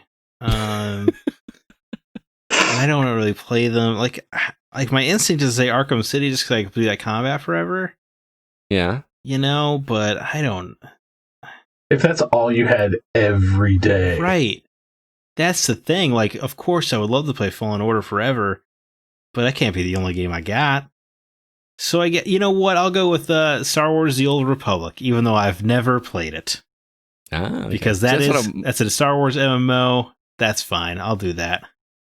I probably would have gone the same route. A game I hadn't played because I'll have a fresh experience. But then you're also running the risk that it could be a game that just totally isn't for you. Well, at least luckily, like the Old Republic's got like 9 or 10 distinct storylines for each class that fully voiced and everything. That's a lot of game. That should help me. I presume I'm going to pick up reading because I can't play video games anymore. So I'll work my way through it slowly. That's fine. Yeah. Now, Tori also. Oh, go ahead. I was just going to say now CB gets his question, which is a hell of a lot fairer. Yes. Tori asked Chris, only one video game system for the rest of your life. I mean, that's probably pretty easy. Is it? Yeah, the NES. Yeah. Fair I enough. mean, Or Super Nintendo. Super Nintendo. no, NES. The problem is I felt that the NES, the amount of like schlock isn't nearly as broad as it is on the Super Nintendo.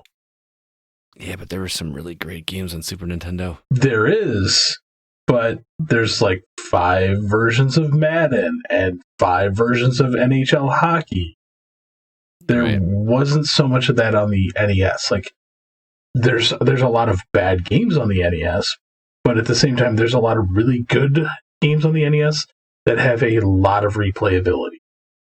That's true. She also asked me, Scott, only one TV show the rest of your life. I feel like, because I've watched it so many times and I never get tired of it, Game of Thrones. I know a lot of people don't like the final season. I enjoy that show. One of the only shows I've ever... I'm just happy you didn't say Friends. Oh, I thought about it. Yeah, Friends would be a great answer to this question. After Zach talked about Friends last week, I almost went back and started it again. Yeah, and like Zach, I want a randomizer thing because that would just be great. yeah. If that question was like, yeah, well, I guess one TV show you could do that randomize like episodes. It would definitely be Friends. There's just so many, and so many of them are so good. Right, but I also wanted to checklist off. Like I don't want it to do any repeats. You know, like if you ever do like a randomizer on your like iPhone, like when you're listening to music or whatever. You don't listen to music. What am I talking about? I listen to Hamilton That's sometimes. the word I'm looking. Oh man, Hamilton's so good. Yeah. I feel like sometimes I still get songs repeated. I would want it to be a randomizer where it keeps track in the background of which ones I've watched until I've watched all of them. That's super. And then, that's a great idea. Yeah, we talked about it last week. Anyway, Sean Coates says, what would you all currently say is your game of the year? Final Fantasy VII. It's hard to beat that. CB? Yeah, I mean, it's either going to be that or Last of Us 2. Also a tremendous video game. See, I would see myself replaying Final Fantasy VII Remake more than I would replaying Last of Us 2. Although the gameplay in Last of Us 2 was really good. It was. I have zero interest in replaying Final Fantasy VII. Really? Oh, he says with disdain, having just called it his game of the year. yeah, right. But it's like I enjoyed it, but I don't ever want to go back to the beginning of it. Well, that's kind of how I feel about Last of Us in terms of like story and. I would replay Last of Us 2 versus Final Fantasy VII Remake Part 1. I feel that The Last of Us Part 2 is a game that would actually probably benefit greatly from replaying after you get the second campaign and going back through the first. Mm-hmm. I bet that's very interesting. But just something about Final Fantasy VII sticks with you. And yeah, I'm probably not likely to replay it because the beginning of that game is probably going to seem pretty handholdy after you've gone through it. Mm-hmm. But it's that game gets in your head and sticks with you, and it's just incredible. Mm-hmm. And this is coming from a guy who doesn't particularly like Final Fantasy VII. That's interesting. But the remake is extraordinary. I'm not gonna lie though, guys. Undermine might be up there for me. Yes, Mortal Shell is currently my number 2. I mean, just for sheer number of hours, I've put in 3 times the amount of hours into Undermine that I did Final Fantasy. Maybe not 3, maybe twice. I will tell you, there's so many other games that I've enjoyed so much more. Maneater. There you go. I would like. That could be your game of the year, CB. No one's going to judge you. Believe it or not, I mean it's still pretty high up there. Like that game is just dumb fun. So, It but really was. There's still a lot to process because again, it has been the year of remakes. Yeah. Right. And let me curve this question real quick. Is there any game coming out that you think might challenge your game of the year? Oh boy, what's left? Cyberpunk, Miles Morales. Miles Morales, yeah. I still have so much trouble with that because for me, Miles Morales is just a DLC. Immortals: Phoenix Rising. I don't know about that. Maybe that. Fall Guys. Let's see. Fall Guys. Watchdog Legions. Is that still coming out this year for sure? Allegedly. Allegedly. Yeah, I guess. Yeah, Miles Morales could challenge it, but actually, you're right. It's so much the same game, CB. There is really one that could kind of throw everything for a loop, and it's Assassin's Creed Valhalla. Oh, I forgot about that. Yeah, there's no way that's gonna be better than FF7. Shut your mouth. But for me, like that is my lore. Like that is my world. I mean, CB will have it beat in a week, so but he'll have it beat by the next episode somehow. Yeah, right. It's gonna be incredible. Yeah. Always. I don't know. Who knows what'll happen with Hades, guys? Maybe it'll be. Yeah. I actually haven't even touched Hades yet, so. You can touch my Hades anytime. Oh my god. The hyperbole wow. Is hard to ignore. Jordan Derringer High says, assuming we were to get more classic packs for the Switch in the style of Mario 3D All-Stars, what franchise would you pick, and what 3 games would you put it in? To add to that, what franchises would you pick for PlayStation and Xbox as well? Metroid Prime. Good answer. Yeah, all 3 of those games, especially if you could play them with the aiming controls from Metroid Prime 3. Yeah, they would have to, yeah. Because that would make those games much more playable. Although I don't know if I ever want to go back to Metroid Prime 2, because that game was a slog to finish. That was really tough to finish. But as a weirdo who's never played them, much beyond like the first hour of Metroid Prime, I really want to play them, and it was weird to me. It's weird to me that we haven't gotten it yet, but I assume they're just waiting until Metroid Prime 4 is closer. Right. But I mean, the obvious answer is Zelda, but I've played those games to death. So for me, I've had an itch to go back to Ocarina for a while now. I could just go bust it out on my 3DS, but or your Wii, or your Wii U, or your N64, or the 100 other options you have to play Ocarina of Time. Unlike Metroid Prime, where you do not have those options. No, I'm with you. I thought about like Donkey Kong Country, those games. That'd be good. Or even Super Metroid, Metroid Zero Mission, and Metroid Fusion triple pack. Oh, sold! Oh my god, that would be incredible. No, just put all 6 of them on one. How about? Can we just do that? There you go. Yeah, give me a Metroid All Stars. That would be great. As far as like a trilogy, like I'm actually going to go way back here. I want Adventure Island. Ugh. Shut up, man. I love those games. Those games are not good, man. You suck at them. Like, I love that game. Those games are not good. They're just so rote to me. Were those Nintendo games? Yes, they are. It's just a platformer. It was a simple platformer that for some reason CB likes. Ninja Gaiden. The original trilogy. That's not I guess I took this question as like a Nintendo property. Yeah, that's Tecmo, right? Right. Well, Koei? The original Ninja Gaiden was only on NES. Right, but it's not a Nintendo game. Oh, so if it's a Nintendo game, man. I think Ninja Gaiden was on Game Boy as well. I'm fairly certain. Yeah. Well, I've never. I know Ancient Ship of Doom, which was 3, was. But I've actually to this day still never played a Metroid, so I can't say that. I think a Zero Mission Super Metroid Fusion pack that'd be a really good deal. It would be awesome. Those are 3 very good video games. What about Metroid 2? Though? I guess you could still play Metroid Prime, or not Metroid Prime 2, but Metroid 2, the 3DS version. I'm not as dying for that one. No, I know, but like in terms of continuity, because of what happens with 2, like the beginning of 3 takes place right after the end of 2. How many people knew that when they were playing Super Metroid, do you think? Well, I mean, they did kind of just retell the whole story at the beginning of Super Metroid, so I guess you don't really need it, but the context would be kind of cool. PlayStation, Metal Gear Solid 1 and 2. Put that on one pack. Remaster that. 1, 2, and 3, baby. Well, 3 was on PS2, though, wasn't it? Well, so it was 2. Yeah. Oh, yeah, you're right. Okay, 2 is on. So we get 1, 2, and 3. Great answer. Well, you're saying You from look the confused. no. You're saying from the PlayStation Xbox. I'm like, why didn't you just say Dead Space?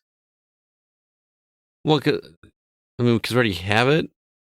Like, the reason it worked on a Switch was because it's a handheld console that we could take with us anywhere. Well, Right? Galaxy was what Wii.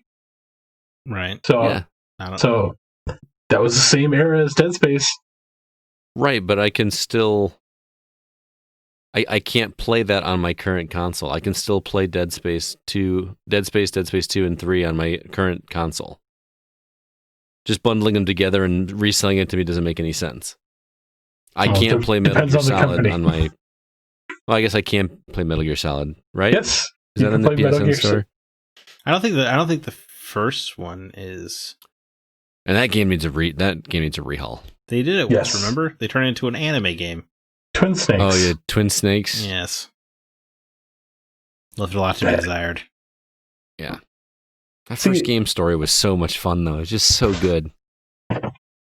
The problem is, like, my answer was actually taken away from me. What's So, Tony Hawk. that? Oh, Yeah. Because I've they been did clamoring for that for years, and it's just like, oh, look, now it's here. I'm like, oh, man, I can't gotta... I can't think of one for Xbox. I mean, Halo's already done it, so Gears of War. I don't think I need it, though. Blinks. I mean, Blinks 1 and 2. Huh? Oh, man. not familiar with Blinks. Use the time sweeper, Scott. I mean, that's the biggest problem with the Xbox is, like, I feel that there's so many lost and forgotten things that came out on the Xbox that, like, now that I'm actually starting to collect the Xbox, I'm like, wow, I never knew this game existed. I'm going to give Like you Blinks. the correct answer, and that is a KOTOR Remaster Duo Pack. Yes. If they gave me a remaster of KOTOR, I'd be down for that. Knights of the Old Republic, and then for Knights of the Old Republic 2, throw in that deleted content that the PC version has. Call it a day, baby. $60 right there. Give me Nice. Morrowind. I would love, I would. If I would love a Morrowind that looked even as good as Skyrim, honestly. Mhm. I love Morrowind. Because I never played Morrowind, so I'd be totally down for that, for sure. Hey, it was on the original Xbox, so. Yeah, I know. It probably doesn't hold up very well, though. Next question comes from Chip Halt. He says, I'm going to eventually get a PS5. Do you think playing the Spider-Man remaster will make it worth getting sooner or at launch? I have not yet played Spider-Man and currently have an OG PS4. I don't care about Godfall and am meh on Demon Souls. I'm sorry, Chip. You have a PS4? He has a PS4, but he has not played Spider-Man, so he wants to know if he should go ahead and play it on PS4 now or wait for the PS5 version. Play it on PS4. Play it on PS4. Yeah, I mean, considering you can get it on PS4 for what, $10 now? Yeah. 10 or $20 at most, and it will you'll cost you $560 to play it on PS5. Well, $570. $570 to play it on PS5. So yeah, PS4. It's great on PS4, man.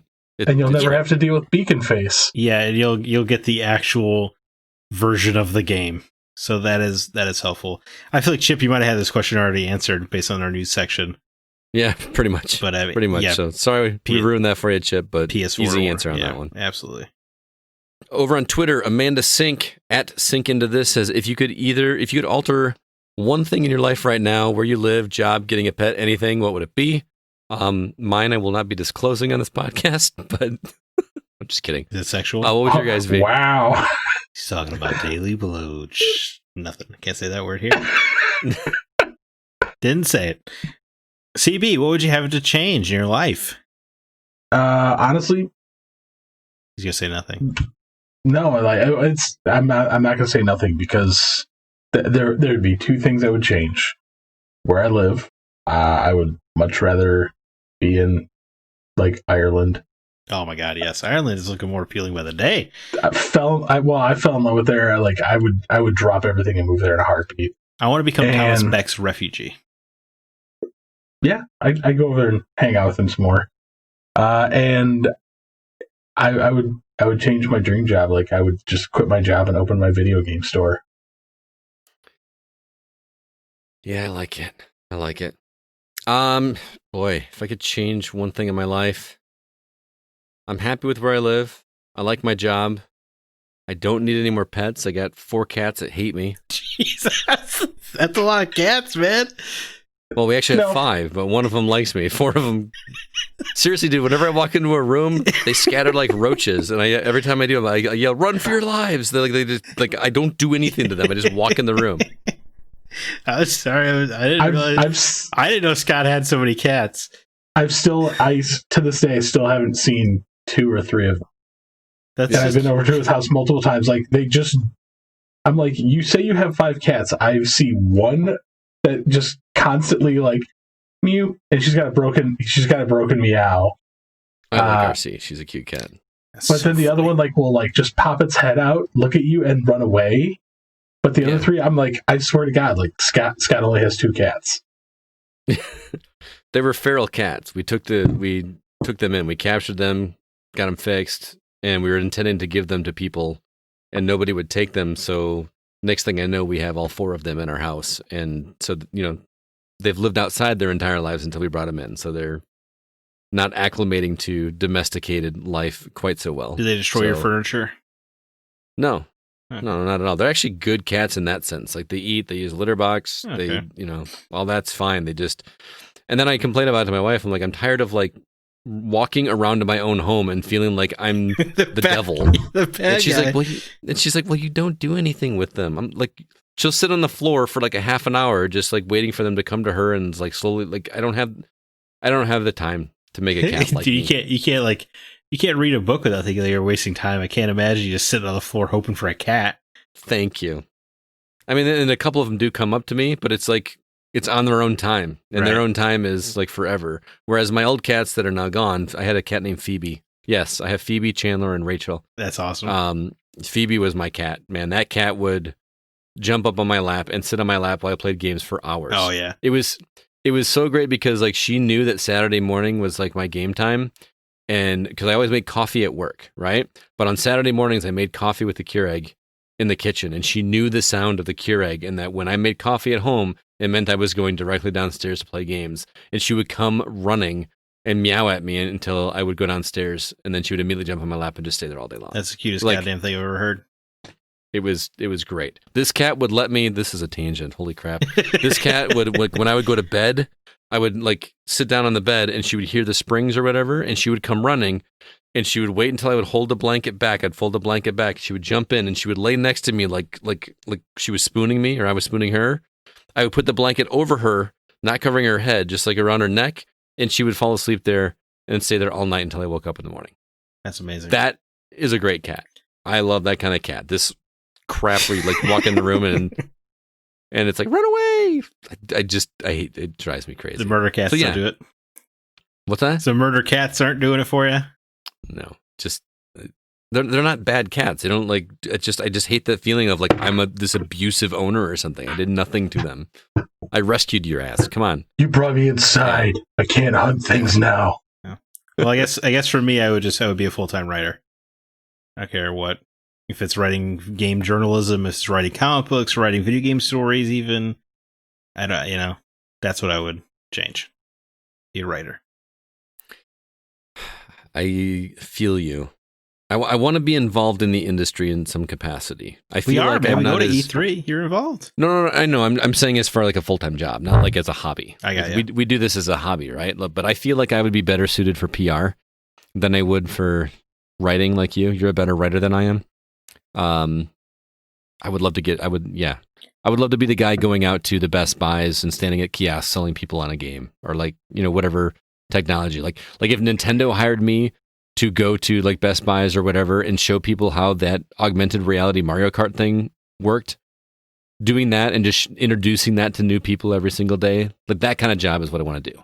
I want to go out and like not sell stuff, but show this stuff to people and get them on board with it, which is the definition of sales, I guess. But I don't know. I used to be a salesman, and selling people things that they don't want to buy sucks. Selling people toys and video games is awesome. Because it's not about, hey, do you like toys and video games? It is which one do you want to buy? Mine is better than theirs, and you're going to like mine better. It's a much easier sell. Wow, that's a long tangent. Also on Twitter, Cyber Monk. Which platform do you find to be the most enjoyable and the most frustrating to collect for? I assume this one's directly for CB. It's got to be. I don't know how awesome this question is, but I'm curious about it. So what's the most enjoyable and the most frustrating to collect for? Most enjoyable for me was probably NES or GameCube, bar none. Most frustrating is probably a two-way tie between Sega Saturn and TurboGrafx. I love my TurboGrafx, but it is one of the most annoying things to collect for. Because it's just expensive, and finding everything complete is a nightmare. Plus, Magical Chase is like more expensive than Little Samson will ever be. Did it have cardboard boxes? Is that what makes it difficult? Or well, there was the CD case, the manual, and the actual card. But then there's also a cardboard slip sleeve that goes over them. Oh, okay. And the problem is, like with a PlayStation game, if like the case ever broke, you'd just be like, "Oh, I'm going to find a clear plastic case." TurboGrafx, not the case, because of how they were designed. Like you can't find replacements for them. I really can't answer this one because I don't collect nearly as much, so I just had to say that the most fun and the most frustrating is the NES because that's all I'm trying to collect. Yeah, Zelda, and I'll collect Zelda stuff. So yeah, Zelda stuff. Zelda is kind of the most fun because it's not like I'm trying. I don't have a completion thing. There's no end to my Zelda collection, right? There's always going to be something else to get. I'm never going to own every piece of Nintendo or a Zelda paraphernalia. It's just not possible. Whereas I could own every copy of or not every copy, but a copy of every NES game. So that's doable. But they still make new ones. Yeah, it's true. But those don't count. Those don't count. On the Discord, David Newman. This is a spin on F, Marry, Kill, but instead it's buy, rent, or sell. I like this idea. Buy, rent, or sell. Final Fantasy VII Remake, The Last of Us Part 2, or Ghost of Tsushima. Buy, rent, or sell. CB, you go first. I think I already know. Buy Last of Us Part 2. Mm-hmm. Rent Ghost of Tsushima and sell Final Fantasy VII Remake. I don't. It sounds like you don't like this game. That is your game of the year. I don't understand. Well, when we were talking about game of the year, like I keep forgetting that Ghost of Tsushima was this year, and I still haven't gone back and looked at like everything that I've played this year. So there's been a lot. I do kind of forget Ghost of Tsushima came out this year, even though I played so much of it. It was like 2 months ago. I know something. It's the year of COVID, man. It's been a hell of a 2 months. 5 days ago seemed like last year. It's insane this past week. Yes. Hey, we only got a month left, guys. It'll be fine. What's your answer? F, Marry, Kill. Yeah, I guess. No, buy, rent, or sell. You're right. Same thing. He's going to do the same thing with his carts and his discs. Yeah. Yep. That's true. Yeah. Buy Final Fantasy VII Remake, rent The Last of Us Part 2, sell Ghost of Tsushima. Last of Us Part 2 seems more interesting to replay, but it was so emotionally involving and exhausting. I'm not sure. I feel like I won't replay it for another 5 years. I feel very similar. I would say buy Final Fantasy VII Remake, rent Ghost of Tsushima because I still haven't played it, so I really need to play it, and sell Last of Us Part 2 just because I've already finished it, and I just don't have the energy for that emotional journey again for a while. Well, I assume sell was you're never going to play it in this fantasy world, but yeah. I mean, when it's on sale again. Whatever, yeah. You know. Brandon Lloyd, is Chrono Trigger the best game of all time? If not, why is your opinion wrong? Brandon Lloyd, it is not the best game of all time because Star Wars Jedi Fallen Order is the best game of all time. You're both wrong. Legend of Zelda Link to the Past is the best game of all time. You're both wrong. Galaga is the best game of all time. It's weird. Galaga sucks. It's weird. And unfortunately, I would like to say Chrono Trigger is the best game of all time, but every time I try starting to play it, I just lose interest and put it back on my shelf. Brandon Lloyd, I love you. You're active in the Discord. You've got good taste. Chrono Trigger probably isn't in my top 100 games of all time. It's not in your top 100? I would be surprised if it had a place. And I like it quite a bit. I just can't There's put it just there so yet. many games. I can't imagine Chrono Trigger wouldn't be in my top 100. There's no way that it wouldn't be in my top 100. I mean, I did a list. It did not make it recently. Ah, okay. God. That sounds like a challenge to go do your top 100 games. It would be one thing to come up with the top 100, but to put them in order just doesn't make any sense. Well, it's fun. Yeah, I found like a little site that let me, like, I put like an algorithm? Yeah, I put like 300 games into this thing, and it's like, it makes you choose between games that have nothing to do with it. It was fun. It was a lot of fun. Like what they did when they made Facebook. That's what originally Facebook was, wasn't it? Like a like hot or not kind of thing. You're right. And it did like an algorithm. Yeah, it was fun. You need to send me that algorithm. Okay. It's fun to redo because the ranking list is different almost every time. I feel like we should make that a segment on here. Like the three of we give like 10 games that the three of us vote on, and best 2 out of 3 for that game. So selects. I think that would be super fun to do. Super awesome, man. Yeah, I would. And love then that. we do that for like a year straight. Let's workshop this. And then we never look at the results until it's all done, and then we just like have the surprise reveal. Like these are the 3 of ours collective favorite games of all time. That sounds super fun to do. Dude, that sounds amazing. Yeah, I would love to do that. All right, why don't you go ahead and put that together? Okay, I'll see. Yeah, I'll see. We'll start it first week of January.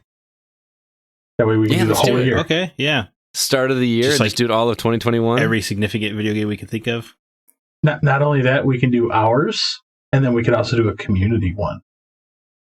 Let them vote. Well, how are they going to vote for it? Oh, we could just do it like on.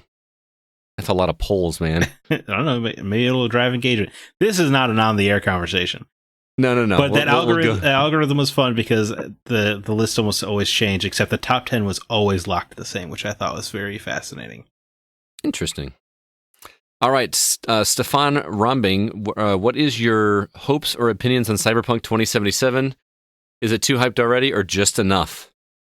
I have a feeling Stefan's not going to like my answer. I have like kind of lost interest in Cyberpunk 2077 at this point. Even though it's got Alana Pierce in it now? I did not know Alana Pierce was in it. That helps though. Yeah, she's digitized into the game, my man. I love her voice, by the way. She's a very good journalist. Mm-hmm. She is. I like her a lot. Yeah. I'm not in a creepy way. No.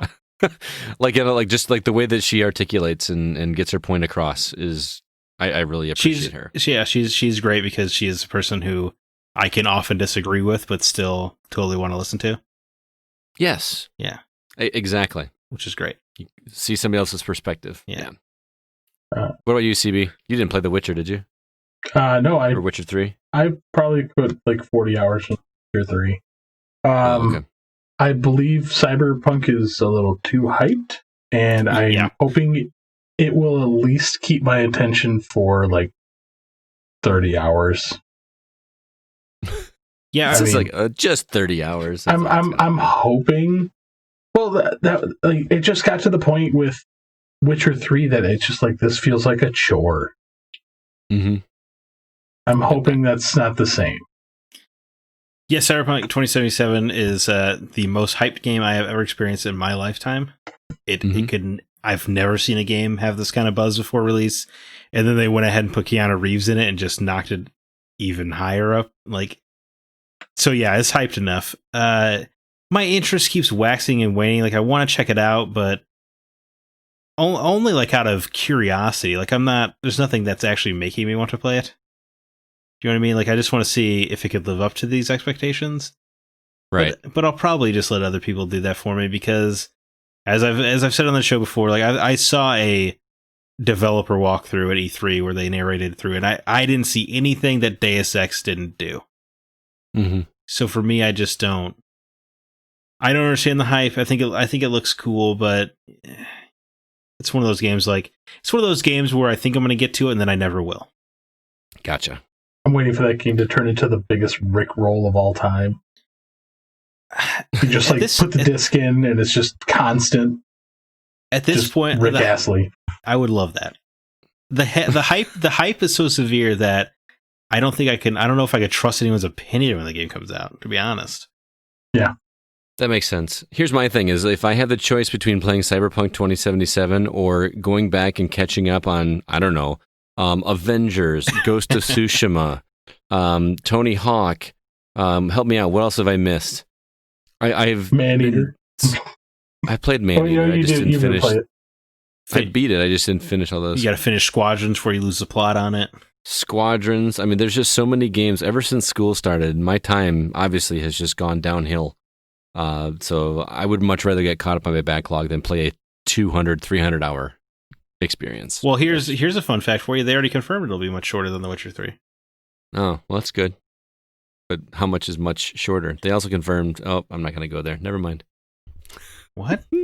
What did they? What? I was going to talk about CD Projekt Red news this week, but it was probably a little more political than we want to get. I guess. Drew Ross says, you have a month to live. Anonymous donor makes money and travel not a problem. What is your top 5 bucket list? I don't know if we have time for all of us to do all 5, so let's top 3. You know, just tell me your ideal vacation. Wait, anonymous donor makes money and travel not a problem. What is your top 5 bucket list? That's easy for me. I already know. Yeah. Egypt, Rome, Great Barrier Reef, Japan, and finish up back in Ireland. Well, I don't even think you have to travel. That's not. It says that the donor makes money and travel not a problem. That's all you want to do is travel? Yeah. Okay. All right. Travel and just do as much as I can in those cities within that time frame. All right. If I only have a month to live, so. Oh yeah, I forgot about the month to live part. Because I was going to say I'll buy every Star Wars comic book ever, but I only got a month. So yeah, you're not going to read them. No, I won't have time. I mean, I would go to Galaxy's Edge, I guess. Probably go to Japan, visit some harems, maybe. I don't know. And spend more money. Spend more money than they have zeros in the digit. I'm just saying, if you really love me, you would share them. That'd be great. Yeah, it'd be fun to see Japan. And then, honestly, I feel like what I would want to do most is just play video games. And use the money to I guess I don't have to work. I'll just get all my food. I'll get all my food delivered. I don't care. And I'll just game until I turn into a skeleton on the couch. I think I would go to Hawaii. I went there for my 10th anniversary, and it was the most gorgeous place and the best food. And it was the most relaxing I'd ever been on vacation. I would go there and just bring everything that, if the money's not a problem, bring me everything I want to do. Whether it be movies, games, friends, booze. You bring all the friends you want to do. Yeah. I think that would be the thing. If I only had a month to live, I'm going to want to spend time with all those people. All right, last one. Caramel Bear 3. No, sorry, not 3. Caramel Bear. He puts 3s in his name. If you could be the enemy to your favorite character in a video game, comic, or movie, what would be your epic battle scene, and how would you prefer to go down? Of course, name the character you're facing, the scene, weapons, powers, etc., and maybe what kind of outfit you'd wear. The sky's the limit, and there is no wrong answer. That is a loaded question. Extravagant, even. Yeah. I'm trying to even think what my favorite character would be. I mean, I love The Legend of Zelda, but Link isn't a great character.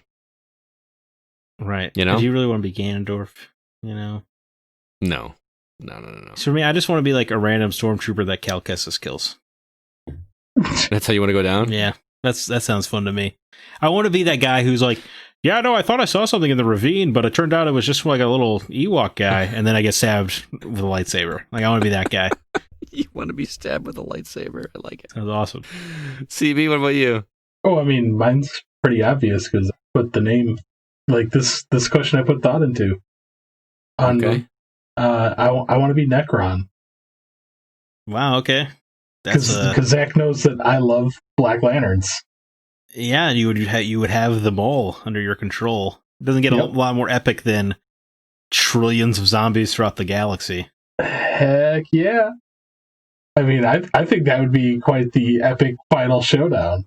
Right, yeah, you basically they need the power of life itself to bring you down. That's pretty epic. Yeah. I mean, that's seeing that battle though from like Necron's point of view would be that'd be cool because insane. like when he throws out zombie Batman just to mess with everyone. That's so cool. Yeah, you get a lot of cool tricks as Necron for sure. Yeah. Good for Green you. Lanterns are cool. Black Lanterns are better. Great answer. I'm so lost. I'm going to go with a movie, and I know it's the easy answer, but I like Iron Man. And if I had to be the enemy that I would choose to go against Iron Man, going solely on my limited knowledge from the Marvel Cinematic Universe, Whiplash, because I just still can't understand how Iron Man couldn't beat Whiplash. That just seemed like... just shoot him. I mean, he's got the yeah. I mean, I'm saying how come Whiplash couldn't beat Iron Man? Range. Like, all you gotta do is get him once, and isn't he done? Because he's just a dude. He's got those. No, I'm saying Iron Man is just a dude. Is that what you're saying? Right. Yeah. Well, he's a dude that without his suit, he's just a dude. Yes. Right. So if he's got these electric whip things, you're done. One hit, you're done. Right. Don't make a dramatic entrance onto a racetrack and be a little smarter about it, and you can take Iron Man out pretty quickly. Exactly. Yeah. So I would redo that. I don't know how exciting that answer was. I never expected Whiplash to be referenced in my lifetime in any meaningful capacity. I was really expecting you to be like, I want to be the Mandarin. I'm like, no, you be the real Mandarin. Not that. Yeah, be the real Mandarin, not that Mandarin. Or the Mandarin from the trailers. He was cool. Oh, he was. Yeah. Man, that was so disappointing. So disappointing. I'm actually still really looking forward to Shang-Chi. Like, see the real Mandarin. And Legend of the Seven Rings, baby. All right. Well, thank you to everybody who wrote in and gave us questions. That was a lot of fun, as always. Stay tuned for our topic next week, which is still yet to be determined. But that's going to do it for this episode of The Gaming Outsider. Zach, any parting words before we get out of here? I had nothing this week, man. We talked enough. Okay. CB, you? Just still plowing through Supernatural. Loving it. Can't believe this. I finished Cobra Kai last night, season 2. Yeah. That final episode, number 1, was ridiculous. It was almost a little too ridiculous. But the final closing shot with the music and just what Johnny does and that little stinger right before the end, I was hoping they were going to do that, and they did. Bring on season 3. What is that, January that comes out? I think. Yeah, supposedly. And they already confirmed season 4 as well. Yes. Oh man, I love that show so much. I absolutely adore Cobra Kai. I laugh out loud at it more than I feel like they want me to. But they know exactly the show they're making. Absolutely, They do. Are you with me though? That final episode fight scene was a little much. It was nothing out of place in an 80s movie. I get that. I mean, even the one CG shot of someone falling was awfully terrible. Well, it was a movie, yeah. But yeah. I don't know. The part I was referring to was the bearded guy, the old guy in the dojo that just shows up and starts busting kneecaps inexplicably, like he's a security guard or something. I don't know. It was very strange. Like it just got really. Wait, was it? He was one of the students of Cobra Kai.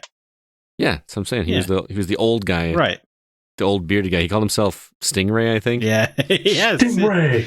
He had that tiny little thing. Yeah. Stingray. That's good. That's so good. Anyway, thanks to everybody out there for listening to The Gaming Outsider. Just as a reminder, the show is produced by Nate Lucas, and all the music you hear is written and performed by Grant Henry of Stemmage and Metroid Metal. His website, once again, is stemmagemusic.com. Please be sure to email us if you have any questions or concerns. Our address is feedback@thegamingoutsider.com.